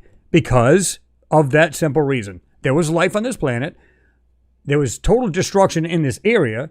And they're probably just going there for a recon mission. They're picking apart whatever there was left of this civilization. I think so. There's another good one I love. This, and everybody here has seen this except for a few.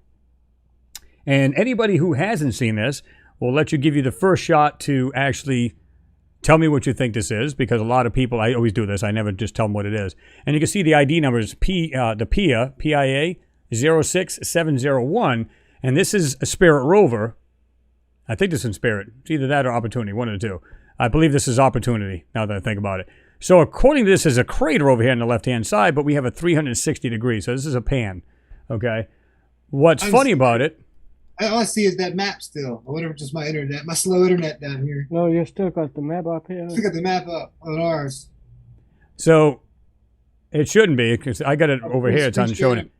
Now, when you see this, right in the middle of the screen, maybe it's on there. I'll let people... I've got the map up also here. I'm showing it right there live on mine. Are you? Yeah, it's live on the stream here. If you guys are watching the stream, you can see that. It's live on the stream on the computer, YouTube. Yeah. Good old Zoom. So, not on Zoom. Okay, I will go. We'll have a look at the live stream here. Anybody who sees this in the middle of this, you try to figure out what the hell that is. You're right. And I don't know if you guys got a good guess on it, but I didn't want to say anything right away. When you first see it, you're going, okay, I showed a couple of people this photo. In fact, I still got the photo here underneath my counter here. Did a Polaroid and copied it right from the site. And everybody I showed looked at this thing and said, I don't know, it looks like some kind of Jeep. And at first they kind of chuckled because they're like, I guess it's that. I said, listen, there's no right or wrong answer because we don't know what it is, right? But it actually looks like some kind of weird vehicle. Now, I'm going to back out of there. Look here. Upper right. Okay, it doesn't look like much. Just looks like a bunch of rocks. No big deal. Now, if I can find the other one, which I enhanced, and I probably won't find it because I'm looking for it. Let me see. I don't know if I got it in here. I should have. Let me see. Space 1999. Oh. Let's see. I think this is right in the way here, isn't it? Maybe I'll pull it down. Got a slight 25-second delay. Try refresh your turn the screen share off and turn it on again. Okay. This is enhanced. Now have a look at these objects. Everybody I showed said, I'll be damned if those don't look like some kind of vehicles. This one up here, partially, it's almost 3/4 buried up to the door. This one looks like some kind of Jeep. Is that what it is? Okay. No way of knowing that. We couldn't, even if it looked exactly like what we have here on Earth, it wouldn't matter. You can't vet any of it. The thing is, though, when I first started, I did some photo years ago, what looked like a vehicle. People laughed. They're like, oh my God, that's so silly. Well, hold on. If we're getting scientists saying we came from Mars, is it possible we did, and that we had the same kind of ideas that they did, or whatever? I don't know. But you would think, at this point, anybody who's on any planet, they got to get around somehow. Now, that doesn't necessarily mean that these are like some kind of weird vehicle, although they look like that. Some people go, oh, that's silliness. Well, how do we know? Let's say they are. They're some kind of vehicle. They look very similar to ours. Doesn't mean it's powered the same way. Could be fusion. Could be some kind of weird thing. We don't know that. But for me, when I see that, I see what looks like some kind of vehicles washed down a hillside. I'll just back it out so it doesn't look that grainy. Somebody said moving closer. Bring the lines out through this. You can see where they look like they kind of just did this. There's something else right there. I'm not sure what the hell that is, but it doesn't matter. This all right here. And what do you guys call it in the UK? The windscreen here. That looks like side windows. At least that's what it looks like, right? I hate using the word pareidolia. It's silly. But if it's a thing, sure, it could be, because we don't know what these are. The one on the left. It's a Datsun. Looks like a That's Porsche. what it is. That's where my car went. Bastard stole it on me. I love it. That's where my damn car went. Shit. Remember they talking about the Bermuda Triangle? It was on a ship one day and they stole it. It's gone. First car I had was a Ford Festiva. I think it might be up there somewhere. Yeah, you never can tell, right? But I'm just saying, it doesn't make sense. Why are we seeing this in a Martian photo? Is it possible they had something similar to us before we came about and technologically advanced? You know what I mean? That we've gotten here. I don't know. But to me, that's just, you can look it up yourselves, folks. It's there. It's there. It's there. This one here is pretty cool. We got, a lot of people love the moon. This one here. Hey, Chris, can you flip off your screen and flip back on so Mikey and I can see it? The screen share off and screen share on. We're still in the map. Okay. Yeah. Right. Okay. Now I got to try to find it again. Here we go. This one here. Okay, you guys are back now. Okay, good. This is the untouched raw photo right here on the right. Okay. You can see that. This is the radar image that was done from, it was received by Arecibo, but was transmitted here from West Virginia. Okay? So they hit it with a radar, and this is what came back on the left. Look at some of these objects in a row. Some things are in a row. What looked like, somebody said to me, that it looks like these weird lights or domes or something like that.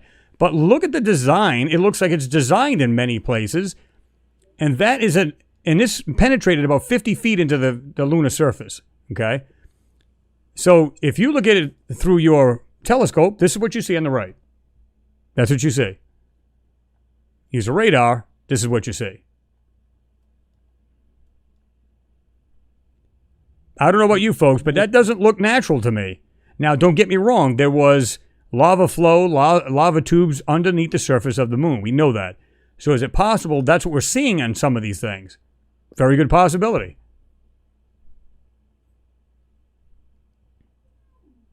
Let me see. Yeah, it is a moon one here. We've done this one before. And this one here totally evaded me because I didn't even see this at first. But here, I'll put it right in the middle of the screen. There are structures standing there and you don't even see them. Because your eyes are so screwed up that you don't see it. You're just going, I see a lot of white. What the hell are you talking about? I see darker areas. That's what I saw at first. Your picture is frozen again here on the screen share. Really? It's live here. I still see it live on the TV. Yeah. But I don't see it here. I'll see it live on the YouTube, but not on the Zoom here. That's weird. Just turn it on and off again. Off and on. Hey, he disappeared. He changed into a chair. Oh. So his wheel disappeared. He changed into a chair on us. What did I say? Was it something I said? Could be. Probably. Probably. It's like, man, I hate when that happens. Okay, so this is the one I was showing you. Yeah. Okay. Now, let me show you the one once it's enhanced. It's a trick of light, folks. This is what they like to do to people. It's a trick of light. But once you start to, all I do is lighten this area up. That's all I did. Lighten it up and that's what come out. Okay? The back here. What looks like a different level, like there's 2 levels of structure or something sitting right there. And you can see other pieces and parts and stuff like this in the back. What is it? Structures. It's all it can be. It is very interesting. Very, very interesting.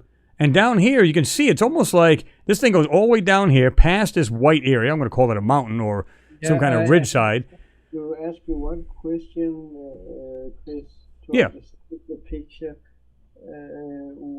Where was it from, this picture? That was a satellite image. Yeah. Trying to think here. I don't have it off the top of my head. No. Like I said, I've done a video on it myself, and I've actually showed the whole ID number and everything else. I would like to look up the angle and it's taken from, if it's taken straight down or with a slant on. Oh no, it's definitely a slant. You can see the way it's coming down into it. You can see the sides. Yep. Which is quite normally on most of the lunar picture, but exactly, it's not straight down. At least not 90% of them are not. Yeah. But I didn't even see this because there's a lot of dark areas, a lot of light areas. There is no in between. You don't see gray. You just see black or white, and that's not true at all. How is this a crater here when it looks like it's got an edge to it? Yeah. Doesn't make any sense. And like I said, there's what looks like a structure in the background. Looks like it has like multi-floored structure, some kind of weird thing going on back there. But there you are. I mean, these to me just kind of blew my mind. I was like, what the hell is that? Some of these older pictures are great. You know, oh, I love these. They're so raw, just like there. You just got to take a look at them. And they capture so much, but there was a lot less filtering and, digital age back then. These guys.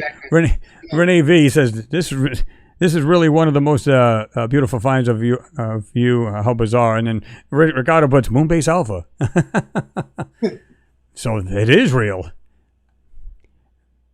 Yeah, there's some crazy things in these photos, guys. This one here I enhanced, and I've done a video on this. Has the Sojourner rover in it. But once you enhance this thing and pull out what is underneath the manipulation, and I outline these actual objects.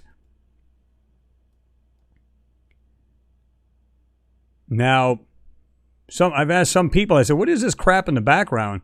And they said, what the hell did the guy say? He said, it looks like something like an old bus from the UK. I'm like, what? But seriously, what are those?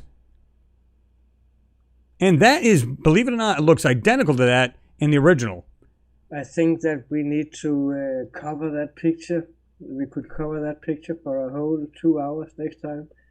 But see, somebody said this, and I didn't even realize this until you look at this. Look at the front of the Sojourner rover. They said it looks like a little alien, like trying to stop it from running over him. There's a rock here. We see that. And then right here, there's something in front of that rover.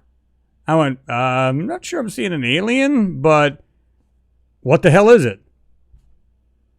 Is it part of the rover? It's like a bumper type thing, and it just stops it from, if it hits something, it automatically just stops it in its tracks so it doesn't roll over? That's a possibility.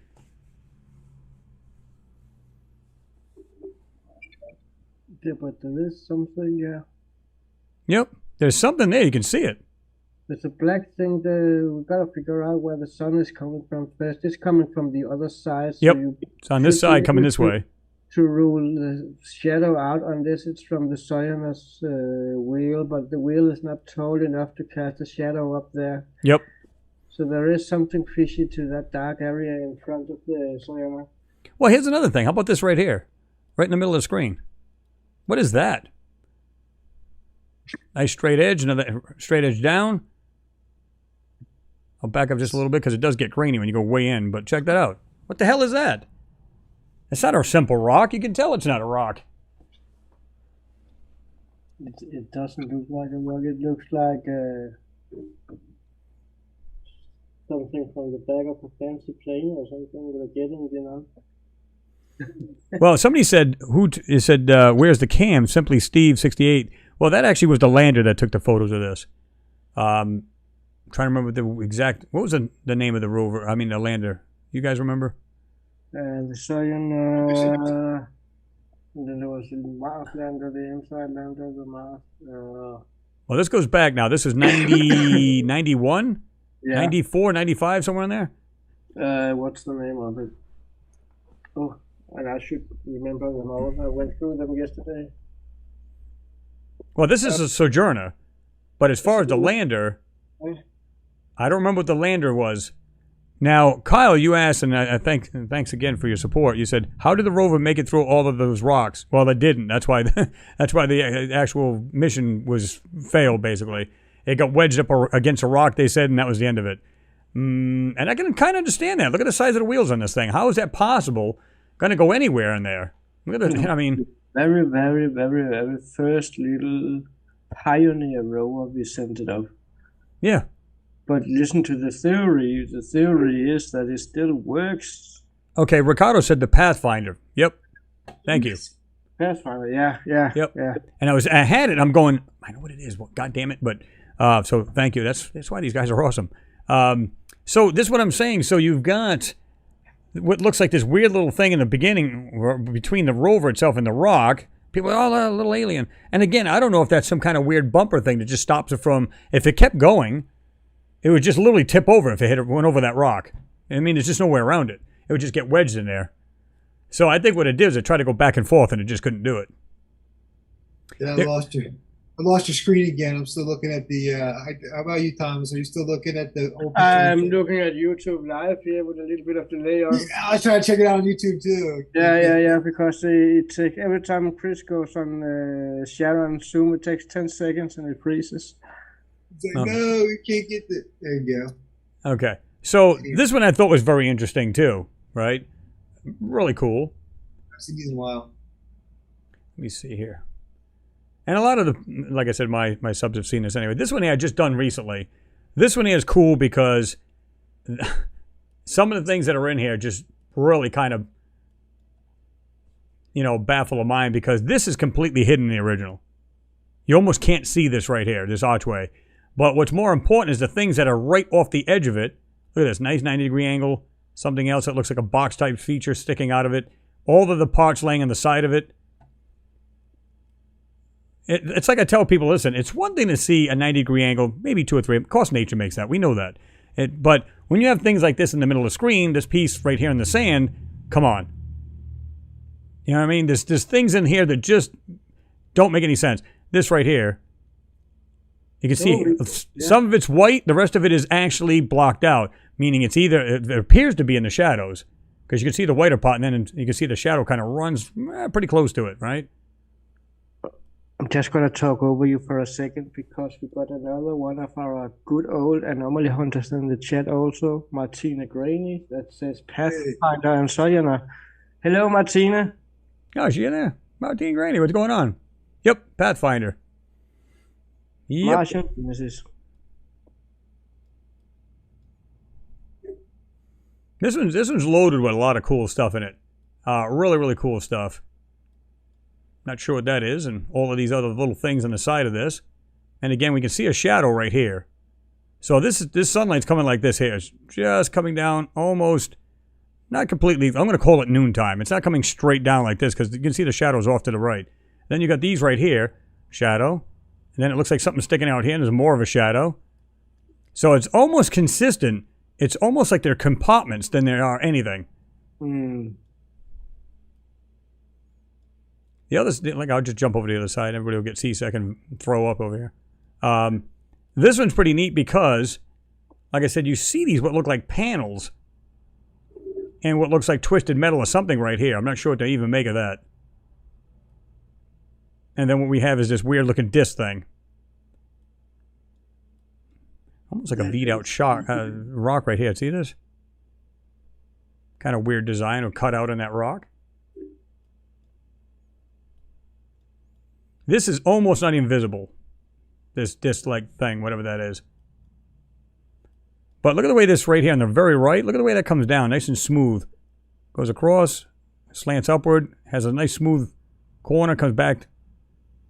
I've never seen layered rock do that. It's almost like this whole area has been decimated and it was actually a structure. And now, don't get me wrong, this could easily be a mountain, which means they might have built into this thing. And what we're seeing is a blown apart mountain and all of the rooms we're now seeing the cutout from it. And look That's at it, a very good theory.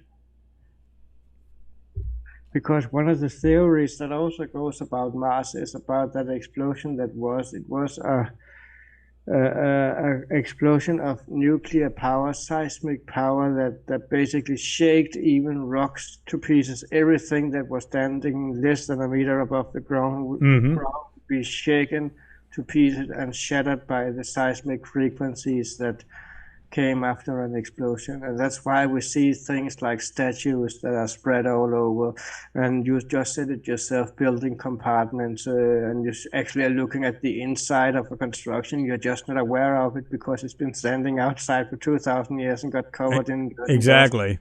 So we are looking at open structures that basically just have the same color as its surroundings. So our eyes don't see it right away before we start thinking about it. Not sure what this white thing is up here either. But you can see, like, look at it. Straight edge right here. Put it right in the middle of the screen. Straight edge going up. So even if, that's why I believe if these are mountains, buttes, or whatever, they built into it. Yeah, You know what I mean? Instead of having independent, standing structures, they just built into the... Because, again, if you got 300-mile-an-hour winds there, which they do. Now, according to NASA, it would be around a 60-mile-an-hour wind here, a 300-mile wind gust up there, because of the atmosphere, right? Okay, so even radiation, if you're not living in an area that's protected by a radiation or the magnetic field of the planet, because it's sporadic, it's not all the way around Mars, and it's not completely gone. So, but if you happen to be in that area, if you lived inside a mountain, what's a good insulator for radiation? Sand. Rock, sand. It just makes sense. It just, Soil. Yep, exactly. Don't get me wrong, you have to be X amount of feet underground in order to avoid that. But still, look at it. If this is, and I tell everybody, I don't think this is really the sky. This is crap. I think this is much higher than that. And because there's so many times I've seen a bunch of what looks like a bunch of rocks come down and going, where did it come from? Mm-hmm. Or it looks like stuff that's like block as opposed to just rocks. And you go, okay, so where did it come from? There's so much of it. It looks like it barely fell down, 10, 15, 20 feet off the ground, off the top of this, I should say. Things that also make me wonder sometimes now that you're saying that is I've noticed some of I look a lot of satellite images, and lately I found some sand dunes, big sand dunes, and on top of those sand dunes were rocks, or what looks like rocks, and I am like, okay, can anybody explain to me how come there's rocks on top of a sand dune? Because we know that sand dunes are moving with the weather conditions, and everything on top would be absorbed with time. So if anybody could tell me how does rocks get on top of a sand dune without getting absorbed by the dune? Yeah, I mean, over a course of how many years? Yeah, I guess about how far down. Thousands of years. There's a white piece in here. Got that nice bend to it like this here.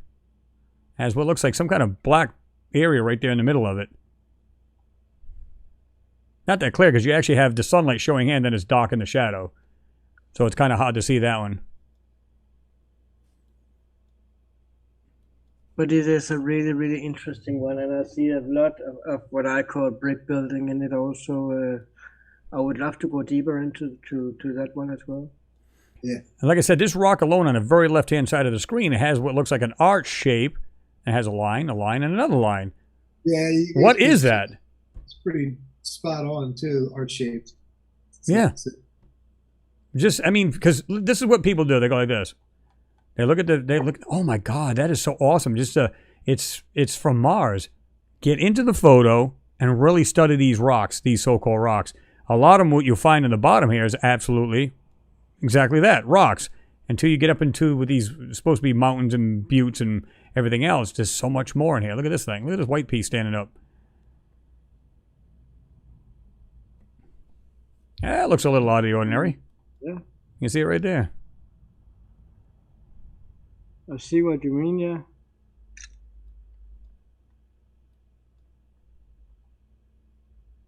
Yeah, you can just look carefully. You can see this stuff.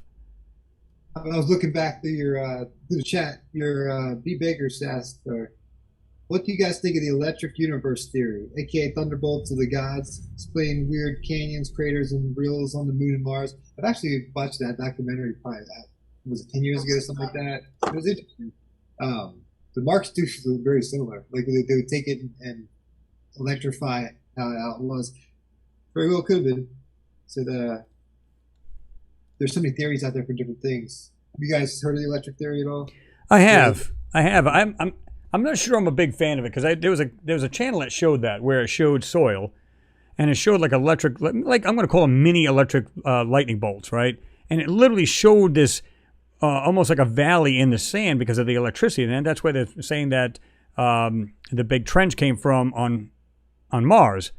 And then some people say no, it was a planet at one point come down and it literally scraped across Mars. I don't know. Yeah, it was interesting. It's like they definitely said, who knows? So, but when everything was coming together, and what we're looking at now too, there's so much out there. They're definitely the buttes when it comes to this places, especially the new Piercy images. Like they're like looks like structures just under them, and they're all popping up at the top too with perfect angles. It's. I guess we can take questions, We've been on here for almost 2.5 hours now. What is it? 4:50? Yeah, 4:14 on my end. Yeah. Hey, I'm going to moon one more time. This doesn't look like much. This was one of the ones that I done way back. This is when we first saw from this, or one of the ones. And this was it came in. This is just kind of in the middle of nowhere. And so I started searching. And you start getting another one, a little bit more structure. This is one of the ones that came out last. This thing's just sitting out in the middle of nowhere on the moon. Yeah, I like that rectangular part. Just hit the mic. I can go on for 2 more hours, but I need to get some coffee, guys. So I'm gonna leave you for about 2 minutes. Oh yeah, go ahead and do what you got to do. Yeah. You got a hall pass. You're okay. See this right here? You got like this weird rectangular piece right here in front of that one. Look on your very left-hand side of it. Right there, there's a rectangular piece sticking down. No, right against it. You got that piece there, it's got that angle, and then you got right to the right of it. There's that rectangular piece, see it? Just barely sticking out of it, at the face of it. So there's shapes in there that should not be there on a random rock, meaning the moon. You wouldn't expect anything to have any organization whatsoever, at all, and yet there's some things that do. It's got a lot of it that's just kind of sitting there. Yeah. Casting shadow. You can see the shadows in the other pictures where they're taking different angles that you barely see it. How like easily obscured it is. You see the L shape right there and the outline of it. That's what it first came out as. That's kind of, I guess, it's turned upside down in that picture. Yeah, I was just looking through the website, looking at the ones that I had remembered. Send it back to you. Somebody asked, is that MG Toe? What's going on, MG Toe? You said, have you explored Antarctica? I have. I've actually done a lot of videos on that. In fact, I got one, Antarctica, and I think it's Hidden Secrets or something along them lines. That is my other channel. And I've done that because other people who have, we've worked with and stuff like that and got it and put it over there. There's a lot of crazy things. In fact, I got another photo that has what looks like these weird, I'm going to put, the best way I can put it is it looks like the Noah's Ark. That's only been found 8,000 times. But anyway, it's literally on top of this mountain. It's just crazy. My first video I ever did, basically I put up was civilization found on Antarctica. And that basically one day I came back to YouTube. I forgot I made this account. And I just put that video up and I came back to it and I learned the truth about YouTube really quick, that people can call you everything in the book and rag you and drag you and make you feel like hell. It's like, you're an idiot, you're stupid. That's not I came back and had like 1 million hits. So literally that was the first thing. I guess it somehow got into the Google algorithm back then. So I was like, you know what? Now I got a channel. I might as well start making videos. That's where I just started listening to the stuff about the Mars stuff. I was like, let me show this. But yeah, Antarctica is an amazing place. It's probably like as under that ice is going to be interesting. Well, it's not even on under the ice. I'm not even sure I follow that part of it, but there's parts of that Antarctica where they got military bases, and if you just look not far away from there, there's actually what look like structures all over the damn place. And they go. Some people go, maybe it's military. I went, no, this is not military. Same thing as the civilization. Like literally, like they're all scattered around the world. They use the same technology. They have the same look, same feel, just a little bit different in each spot. But they all kind of use the same knowledge from the past. And like the pyramids down there's plenty of pictures. You guys could look at pyramids down there that are the same. But you see other places, and it's like, oh, that's just a mountain in the snow. But some of the stuff it's got, I got a little list with coordinates of bases on Antarctica, there's about 100 bases. Mm-hmm. And I've been sitting with them coordinates, typing them in, looking at each and every single one of them bases that are listed, military bases and private research bases. Mm-hmm. And it is insanely interesting, some of it. But you see, there's one Russian base, Panspermia, but I think it was... that was really interesting. That was it's abandoned now, but the structures that are in the surrounding areas are like the wow effect when you see it, because is it human made or is it alien made? What are we looking at? Mm-hmm. I'll see if I can find the picture somewhere or the link somewhere, and you can have a look at it, because that gives you directly access to all the military bases also. Mm-hmm. Basically, there's a bunch of Australian pictures from like the weather down there. Like they did a survey, and you can go to the website and get them. Like I was finding stuff in those types of things. Like literally, they're like pictures out of planes. Like, I tried to find the high jump photos online. You can't find the actual. There was a ton of photographs taken. There's not a repository. There's nothing online that shows the whole thing. You can pick out about 15 or 20 of them, but where's the 25,000 or whatever? I'd love to see those. Wonder if anybody's ever tried to FOIA, those. I don't know. It'd be awesome if they did. But here's the thing. I mean, I've dissected a lot of those icy hills and mountains and stuff like that, and you can see like literally where they're centering stuff out. There's so much shit there. Oh my God! And you can see it in the background. It looks like all kinds of structures, and it doesn't look like something we would have built. And I'm not saying it looks like the Jetsons or some weird thing like that. I'm just saying when you see it, you go, is it a military base or is it not? Because it doesn't look that way. And it looks like it's been there for quite a while. So that kind of makes sense to me. I know back in the 50s, they were building bases, army bases there. And what they do is they build them underground purposely because of the weather there. They had their own, I don't know if it was nuclear at the time. I think it was nuclear. They had a nuclear power plant. There was power that base. And they lived there. I'm going, wait a minute. If you're there taking core samples, I get it. But why stay there? What's there to see?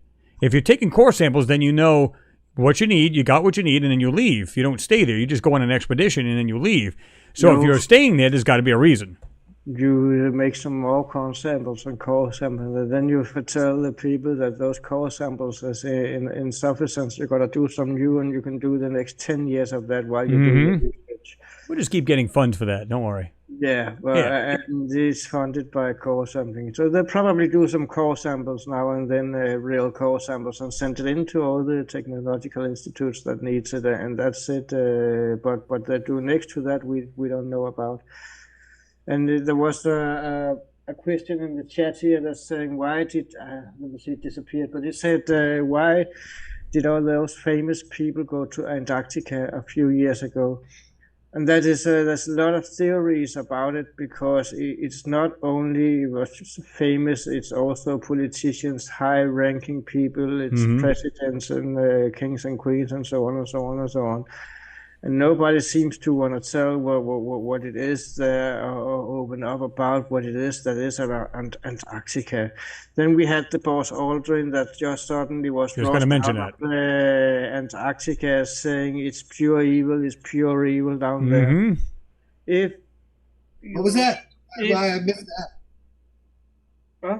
Yeah, Buzz Aldrin, when he went up there, he said it's pure evil that's up in Antarctica. So it's kind of like, okay, why would you take Buzz Aldrin unless he was curious? Now, he can keep a secret because clearly he did about the moon missions. Why not? You know what I mean? The rumors about Antarctica also tells us that one of our ancient forefathers possibly should still be alive and be living down there. And we are talking about a person that, according to some of the tablets, was dismissed or sent to exile in the land of the horned beast, which was Marduk. Yep. And Buzz Aldrin basically described Marduk, an old being, older than nothing, pure evil, because that would be how somebody would perceive Marduk if they don't know Marduk or what he stands for. They would say pure evil. So could there be something to it that we have remnants of our ancient Anunnaki still present down there, and that's why we have all the world leaders going in there, because they know that the technology that the ancient people civilization possess can wipe us out in a second. If anybody is left of that ancient civilization, it's about making diplomatic bonds with this sort of being, and this could explain why you have, like, for example, Buzz Aldrin, the first man on the moon to go there, all the presidents and all the high-ranking people down there, and all done in secrecy.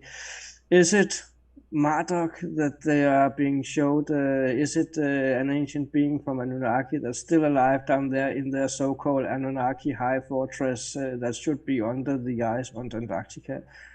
The question is probably a question that we won't get an answer for at any given time, but the rumors will always exist. So what is there on the Nazis made it there too. They say that the Nazis were fascinated with it. Yeah. They said U-boats had made it, and there was a. Why do you think the Nazis was fascinated by it? I mean, I know that Hitler was fascinated by the occult in general and those types of things, but they spent a lot of money. The Nazis were fascinated by it because Hitler did his research, and that was one of the reasons for why he also went to Antarctica. Hitler was very, very interested in ancient history. And yes. Marduk, he had a whole team of people working 24 hours to dig into ancient history. Hitler was completely excited, like a little child, to go to Antarctica. Oh, he was obsessed. He was obsessed, yeah. And he believed that he would find something there, which I think they did. They didn't find Marduk. They didn't find the beings there, but they found some of them bases. It's a little bit like, let's say we build America, then we leave it and leave 1 million people back in America. There will be a few hundred in Washington. There will be maybe 1,000 in Los Angeles. And you probably wouldn't even meet one of them 1,000 people in Los Angeles if you drove by in a car because it's so big. It's kind of the same on Antarctica. They lived there and some was left back. And you don't see them unless you're invited to see them. But I think that Hitler and the Nazi Germany, when they occupied the bases that they overtook from the Norwegian expedition in Queen Maud Land, because the Norwegians were the first one that was actually up there. German came after them, they took over their bases. I don't know on what terms they overtook their bases, if they took them or they agreed to it. I don't know about that, but they come in there, and it was in that area that these German so-called U-boat access ways and facilities, what you call it, U-boat storage, harbors, underground. Yep, they were underground, yeah. Yeah, underground. Had like underground lakes, and they were just located. Yep. Queen Maryland, Queen Maud Land. That was up there in the area where the Norwegians was first. So the big question is, what was it the Norwegian found that made the Germans storm to Queen Maud Land in big amounts of men, numbers of men and material, and then overtake the whole area, and basically ending up sending the Norwegians back home again and staying there till the day they are here now? What is going on there, and what did the Norwegian people found up there? I think they found a bunker I think they found facilities. Oh, of course. I mean, listen, there's a reason why it's off limits to everybody. You can't fly over it. Now, there is, people go, well, you're not allowed to go to Antarctica. Yes, you are. You can go to Antarctica. They have, like, tours you can go on. Like, if you're a tourist or you want to go on a ship and you want to see whale watching and all, they got all that up there. However, there's areas up there that you are off limits to, period. Yeah. And what's funny about it, I seen several photos of the ports that are up there. These large ships, they have bulkheads that open up like this. Mm-hmm. So I'm going, okay, so what would you need? Why would you need a ship like that with bulkheads that you can lower things into? Mm-hmm. So what are you taking out of Antarctica that you need a ship that big? Mm-hmm. Many ships that big. Unless they're saying, hey, you know what? The ice is melting. Before this becomes visible, we need to get rid of everything we possibly can. What's going to be left over if they take let's say there's technology up there and they take the technology. What's going to be left of structure? Who cares at that point? We got the biggest toys, so we don't care. They can't do it. It would be the same as saying, okay, overnight we're just going to remove all mailboxes in the whole America. You can't do that. There will always be somebody somewhere. Well, that's my point, though. But you're going to try to get as much as you can out of it. And you know what I mean? For repair and coming on later. You can't remove all mailboxes in America. And it's kind of the same, yeah. Well, I mean, a lot of it, like I said, is probably buried. Kind of like when we're looking at the Mayan, civilization, where a lot of that is still buried in these forests, these rainforests and stuff like that. And the only way they can find them is through radar. So LiDAR, yeah, that as well. So to me, if you go up there, there's a reason why you're staying up there and you're going up there with a lot of ships. It's one thing, again, now, as far as we've talked about this before, somebody said something about, I think it was warmer up there. It was absolutely warmer up there. There was 2 geologists that went up there, and of course, there was all kinds of other scientists up there. They did core samples. They had core samples that were probably 3-4 feet long. And what they did was they found it had in a glass tube, and they said, look, you can see all of the mud and sand and dirt and everything else. Then it went to organics. Then it was like slush, and then it was ice. Mm-hmm. So it was absolutely like the Amazon jungle back X amount of years. So why is it hard to believe there could be a civilization living up there at one time? We don't know. Frozen. When did it stop? When did it get frozen? They're saying, what, 16, 20,000 years? At some point, it was the last ice age. So, there's a lot to consider. It's really, if you wish you could sit down with people who've been up there and literally say, just come on, man, give me the skinny, man. What's going on here? Get them drunk and they'll just tell you anything. You know what I mean? Tell you the full truth. Yeah, this is what happened. I've been up there. They got structures up there, spacecraft, whatever, whatever the hell is up there. You know what I mean? Who knows? Maybe Hitler's still up there. He's buried up there somehow because he just wanted to be up there. But Ricardo, thanks again for your support. You said the live chat is awesome. Dark Journalist channel calls it the Ideas Room for good reason. Yes, indeed. It has been 2.5 hours. If you guys are ready to jump, then we can do that. Because I know, Thomas, it's probably, what time are you over there? It's 10:30 in the evening here. It's not too bad, but still the week's coming up. Yet. Yeah. If we start talking about the Baltic Sea anomaly, I can go 6 more hours. I swear to God, I was going to say the same thing. Get them going, and that's it. But it's not an undersea anomaly. Yeah. So what about you, Will? You got anything else to contribute to, like other things, like you might have like ideas that you want to throw around and see what the people over here in the chat say about it? I got one more picture I would like to throw out. That's what I pun it to. to Thomas, good work. I gotta share the screen, then it works better. Actually, it's 2 pictures.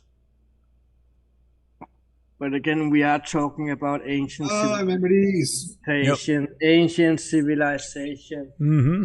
ancient cities, ancient walls. I remember first time I saw this satellite image, I saw, whoa, that's a foundation for a house. Yep, or a large block or something like that. Or a farm or something like big house or something, from an airport or something big hangar size. I was like, whoa, that's pretty amazing. And I didn't really think more about it. And I looked at it again. It's just like, whoa, that's an evidence of something down there that's square. And again, size of it. Size is everything. So we went in to get some size on it. And you can see that the bottom end of that square is almost 1.8 kilometers long, which is like a little more than a mile. So this is not a foundation for a little house. This is not a factory. Might be a walled city or something. Not a hangar in an airport. That's a city-sized wall. Like a walled city, yeah. That's what it looks like to me. City-sized wall, yeah. And it's cool because when you first see the bottom part, you go, oh, yeah, I can see the walls. No, but then you look at the top right corner and you go, holy shit. It's squared off up there, too. And you go, wow. I love these satellite photos. I've been measuring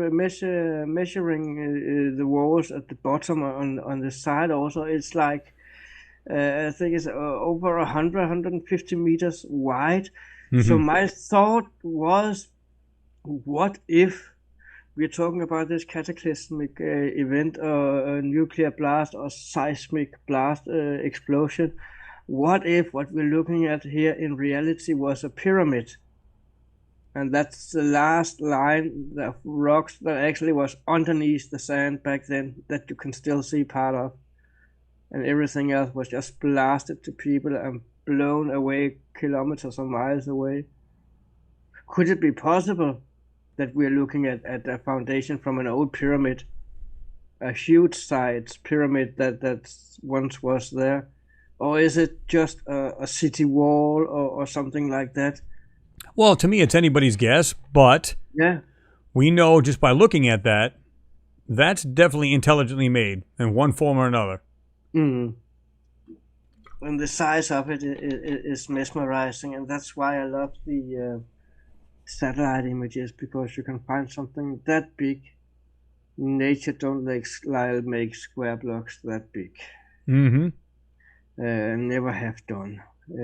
So absolutely artificial created area.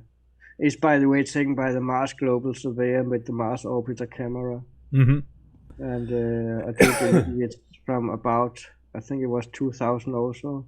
I do believe it was, yeah. So this is an old picture, but this picture and the two other people I showed in the beginning are some of them pictures that I think everybody should know about. Just like, you know, who Jesus is in the Bible, you should know what the city wall is on Mars and what the Jupiter 2 UFO is and what the ancient world is. That is what I believe would be the right direction for our future kids and their kids, learning them about what we're finding on Mars, learning what we're seeing when they are kids. I believe that this should be taught in school. Just like we have religion, we should have archaeology or astroarchaeology for those that are interested in it. But I doubt it's going to be in my lifetime. Well, yeah, I mean, what I love about these too is when you get into these photos, these satellite photos, there's incredible things in here. And again, when you said about the rocks, when you just had that last one look like pathways or whatever, when you look at that, people go, oh, that's just so nice. Get into the photo. Just zoom in, you can see square blocks lined up along with each other. How does that happen in nature? The one I had here with the Fields of Jatan, as it's called, is probably one of the most, let me just get it up again here. Probably one of the most amazing satellite images I've ever been looking at. And looking at it from a distance. That's what Keith put together. Yeah, Keith put together. That's really good. That's very, very high res too. I think I think it's one of the ones he ordered. He orders them, like he'll go in there all the time, and what's kind of neat about that satellite, you can order a picture, and they'll take it for you if they pick you. I think he's had about 5 of them filled or something like that. Maybe more than that. You know, let me say this. If you back out for a second, Thomas, when you back out, this could have been. Most of this could have been underwater. And the reason why I say that is because when you look at these buttes and things sticking out, we're looking over one right now, the big one. The middle, yeah. And you can see all the little ones around. They look like they appear to be, you know, worn by water. Now, of course, then once the ocean dries up or whatever, the lake or whatever it was, then of course you have wind erosion. But this could very well be dried up ground. However, you would think over a course of years, because they're saying, what, how many millions of years? Then there's no water been on Mars except for this residual as opposed to the giant ocean they had. That those would have been already covered up by now by dust storms and everything else. So that tells me this is well after that, and that these could be very well newer, and like you said, mined, so on and so forth. Yeah. And this could have been a real mining. It could have been roadways. It could have been anything, you know. And when you zoom right into those things, you can see, you kind of look into those little darker lines, take a closer look at them. They definitely do some intersecting. Yeah. And some of them are perfect. Now, don't get me wrong. Obviously, streams and little brooks and stuff can do the same, right? Yeah. But they don't go on the elevated areas. That's a perfect cross between them. Look at it. Cross perfect. Yeah, exactly. It's not. There's a triangle right there. There's a triangle right there. Right there. Looks almost like a full triangle with a round circle right there in the middle of it. And you got these straight cuts, as I talked about before, where you can see they're cut in line. Mm-hmm. And if this was broken natural, it would have been zigzag pattern all the way. But these are the same line all the way. You can take a ruler and it will follow the line all the way. Straight lines all the way. And this is what I meant with earlier when I said that I think it's a quarry site where they basically chopped up everything that was. Well, here's the other thing, too. How about, go back to that for a second. I'm curious. If I was to look at that photo and it was in color, I would swear that that's a countryside with farmland. Look at the way the actual people's property is broken down. If you zoom into that, you can see it looks like properties all broken down. Like you could see if there was farming area and stuff like that. See, we almost got the same area down here in color, but you can just see the top of the white one here. Don't go that far down. Mm-hmm. But that's the RGB color. Red, green, and blue mixed together. What I would like to have is the infrared IRB. Yeah. Up also, because it does show some of the features you don't see. When you go into the colored satellite image, you don't get the same resolution. It's still good. It's still amazing, but you don't get the same resolution when you go close. So if you want a good result and want to take some good pictures or prove life on Mars, hang on, I just gotta look at that one. What's that? Then you have to go up to the black and white area of it where the resolution are highest and the contrast are clearest. Oh yeah. But yeah, these are amazing images from Mars. Keith worked on those. You can see the size of the where the one chunk was out of it. Like literally, worked so many photos to make that. It's amazing. Like the hard drives must have to store these things. Because you can see where the one chunk is out of it. Like when you pull back out, there's like one little piece missing from the Giga pan. That's like one little baby strip. So that's why you can zoom in so close. These things are super high res. It is so crisp. It's so awesome. That's like this is what's cool about just the whole citizen thing. Like it's our data too. Like Keith did this, NASA didn't do this and put it out. They these painstakingly stitched this together. It's amazing. Mars is amazing. These guys. Well, the size of this area, you're never gonna get finished if you think you're gonna sit on. Oh yeah, it's gonna take a long time. I've covered this area up here, and I got about 100 anomalies in this tiny little area. Oh yeah. So one day sooner or later, and I've been looking at this one for over 2 years now. I've got to move on and get to the rest of the area because it's like just take too darn long. There's just as much proof on life on Mars in the rest of the area as there is here, where you could see all the rocks are gone and somebody just took a grab full of rocks with them or whatever they did.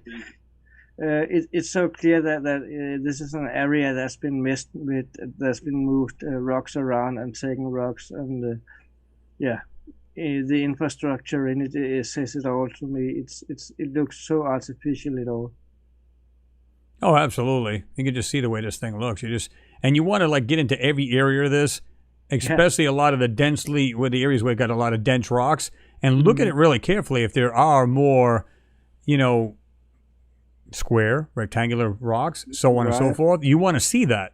You want to really see what's going on because you don't know if that was structural at some point and then blown to pieces. And like Will said earlier, what happens if you got a 200 to 500? You understand, Mars had more ocean than we had.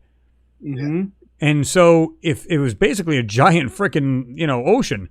So what happens if it's 1,000-foot, wave? It would just annihilate everything in its path. Yeah, it would.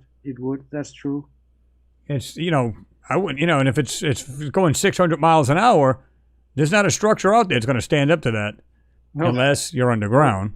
No, maybe a pyramid or something like that, but not even that, I think, would survive. No, I don't think so either. I mean, it's got a whole lot better chance, sure.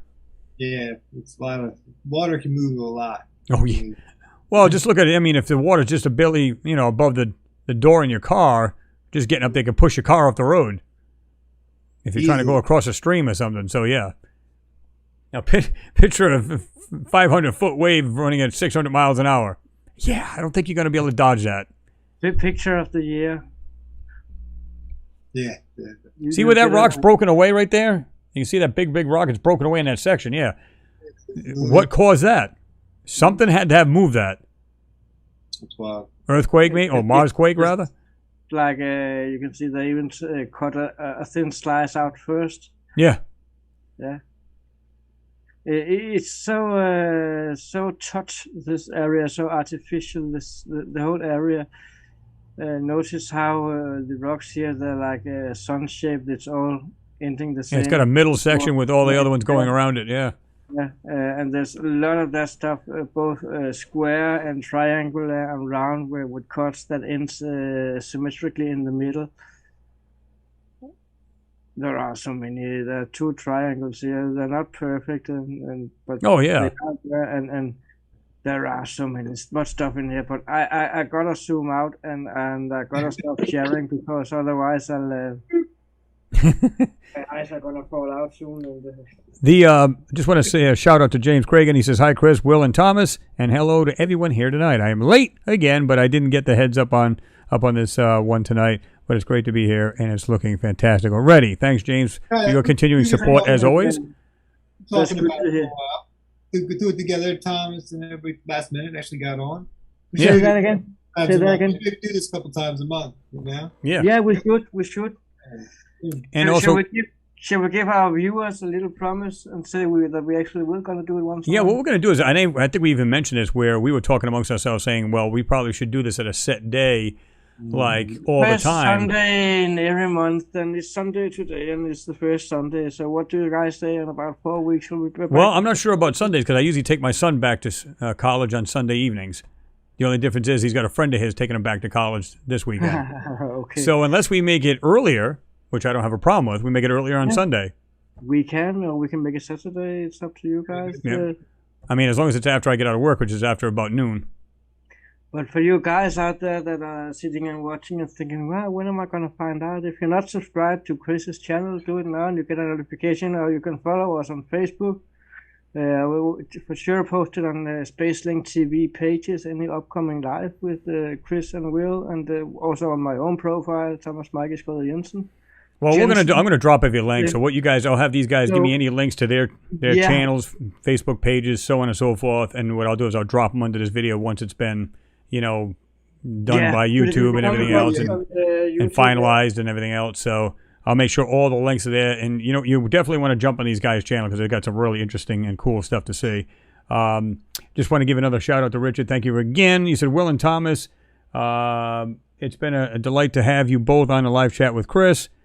Hangout rather, and you are all brilliant in this topic and command respect for your work.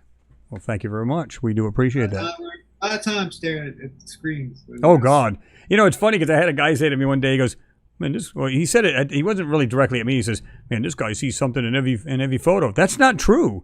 How many photos have you guys looked at and seen squad in it? Millions, like literally. Oh my God, I can't even count that high. The whole secret is to pretend. It's that should just look normal and don't say you don't see anything in it, because I get a lot of them pictures and people are sending me pictures with absolutely nothing in it. Yeah. That's okay because the people that are sending them are curious and they don't know what they're looking at. Right. And there's nothing wrong with that. When I get pictures of blurry curiosity images. Yeah, it's tougher, yeah. Small Martians with his right hand raised and he's got a little pink hat. that I never see. Now, again... I haven't seen that at any given time, and praying I don't mantis. believe in it, to be honest. I respect what other people are seeing, absolute. Oh, yeah. A bad word about it, but I don't see small green men in either spirit, opportunity, curiosity, or perseverance images. Well, I guess it depends on how much you zoomed in. So in other words, when you zoom in quite a bit, you start to see squiggly lines. You see what looks like circles, and maybe you do see like what looks like a person. Now, some people go, no, I don't even zoom in that far. and I can see what looks like people in it. And I tell people honestly, I do not see that. Maybe because my mindset is machinery, structural, because that's what I used to do it for a living. I used to set up machines for a living. So structurally, I'm thinking structures, mechanical. So that's what maybe I'm more wired to see. Some people deal with people all the time. Maybe they're more wired to see that. I don't know. I don't see it. I'd be totally honest with people, you know. When we are talking about rover images, the thing that I see and stumble across right away all the time is the size. And not shouting at anybody, but when people, as I said before, coming and tell me that they see this and that, and they have 2 legs and they can walk and have this clothes on, I'm like, do you know that this is a 2.5 centimeter rock you're looking at? Yeah. No, it's like, it's 4 miles off, and it's like, you know, that person must be about 18 feet tall. Come back to me and say, no, it's a fully grown Martian. No, there's no way to have that resolution. 3 centimeters tall.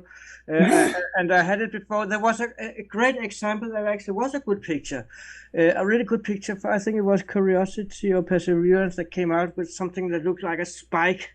Mm-hmm. And it's not more than a month or 2 ago it came out. It was a really good one, and I did my own version. Yeah, also. I know exactly which one you're talking about. But some of the titles I read on that pictures was like huge antenna. Yep. Communication. It's not that big. No, it's 4 centimeters tall, and I'm like, if people would just spend 1 minute. Well, here's the other thing too, though. Remember before, and you guys can vouch for this, way back in the day, even when I first got on, well, I started making videos, which is like, what, 2012, 2011. They used to have a lot more scale. They used to have the scales on these photos. At one point, there used to be a lot more scaling. Even in their own pans, they had scales. Try to find one now. One now. You won't find it. Why? It's all about trickery of the eye. And that's exactly why I add scale, as you can see on the images I do on satellite images, because I can get it on the JP2 image. I was going to say, if you get it on the JP2, you're good. Yeah. To there, and that's to make people aware that's actually, and it might sound wrong, sorry for any feminists out there, but size matters. When you're talking about anomalies on the moon and Mars, size matters, because if you don't understand the size, you can't comprehend or put together what you're looking at. As exactly. I said, it was a great example with the mast, the radio tower mast. That's 4.5 centimeters tall. The picture was great, and I posted it myself. I loved it. Yeah. But it's not a 100-meter tall mast, and it's not. Well, it's all about that clickbait. Yeah, you know what I mean? I'd rather not do that. When you think you know people that are doing anomaly hunting, you think you know them better. Yeah, And in this case, I actually know the person that came out with them. It. And the titles the person put on was like, I think it's an interesting anomaly, but I'm going to find another title. Yeah. Well, here's the thing, though. It's kind of like people who say they've been abducted. Now, I'm not saying people have not, because there's been people who have. Yeah. What's funny about it is any one of us can come up with a story and go, you know what, as a boy I was abducted, and I was actually walking down the street going to my friend's house, and I seen this really, really bright light, and then I was taken up into this craft. Prove me wrong. You can't. Yeah. You can't. So this is the BS that they throw out to these people, because people don't know any better. They're looking, well, maybe this is real because I've heard of abductions before, but that doesn't mean every one of them's real. And that doesn't mean just because you see like what looks like this little Martian, that's what it is. It could be anything. It could be a manipulation. It could be a centering. It could be another rock sitting on another rock, and you just wouldn't know the difference. Because the resolution is not the best in these photos. Even the PDS ones are not that great. They're clear. They're pretty darn good. But are they perfect? No. So, and a lot of people get duped, and they go onto these channels. They go, oh, my God, this guy's telling the truth. He's been abducted. How can you prove him wrong? All right. How do you know? I can just spew out a story all day long, and it doesn't mean shit. You know what I mean? So, that's why I tell people. The more times you tell it, the more you'll believe it, too. Right, exactly. Kind of like Basiago. Yeah. It's like, oh, yeah, it was fun, there. guys. I had a good time. It was good time. Yeah, actually was. It's just Sharpie, and John Sharp says, Will is quiet. We need him to talk a little bit, don't we, guys? I haven't been on his hand. There's somebody that knows you, Will. Well, I hope everybody on here that's maybe new that come along then, because I know Will as well as Thomas threw some links out there. I hope you guys subscribe to the channel. And I will. Somebody just said over here, so we can subscribe. So they want the links to your channels as well. So we will drop those once, like I said, YouTube finalizes this video and everything else. And so you will find it. If you don't find them this evening, you'll definitely find them tomorrow. So we'll definitely lay it down for you. But yeah, it was a great one, guys. I'm glad you were here. And I appreciate all the support from you guys, whether it's just, wow, you guys are doing a great job to, throwing some coffee money at us. Appreciate it. It's always a pleasure to be here with you guys. And it's been nice because it's been a while since I've been on a live feed. People are like, dude, come on, man, hook us up. So I understand. I get it. I wanted to be with you guys. And I said, what better way? In fact, was it you, Thomas, that mentioned it about doing everybody getting on? Yeah, I think it was you that. Say that. Wasn't it you that said, hey, why don't we all get on? We get Will on here. We'll all do a live feed. Yeah. So I was just like, yeah, that's a fantastic idea. I want to get back on anyway. What better way to do it? So this worked out well. Perfect. So we're going to let everybody go. We do appreciate everybody being here and spending their time with us. And it's still early, well, somewhat here. Yeah. Not for Thomas or anybody in the UK or New Zealand. But anyway, so we appreciate, like I said, all of the support and all the love to the channel. Much love to everybody out there. And we'll see you soon in the videos coming up. One last thing. If you like UFOs, go to Spacelink TV and find Space Junk. That's the only pictures you get that's verified by NASA with moving lights on in space. Right. That one's awesome. But the difference from what you get on Earth and what you get in space is that NASA actually delivered all the videos themselves that you will be seeing in that 1 hour documentary called Space Junk. And it's actually followed up by a 40-minute Black Knight Satellite episode 2, but watch episode 1 first. It's awesome. And remember to share it. Yeah, absolutely. And like I said, I'll give everybody the links. Make sure you guys subscribe to these two gentlemen's channels. We'll go to their Facebook, whatever, jump on there. Like I said, you won't be disappointed in the channels, that's for sure. Thanks again, James. Appreciate you. So get some coffee, Chris. I'm pretty wired. I got some mug. But anyway, we'll let you guys go. Much love to everybody. Have yourself a great, what's left of the weekend. Have a great week coming up. We'll talk to you soon. Peace.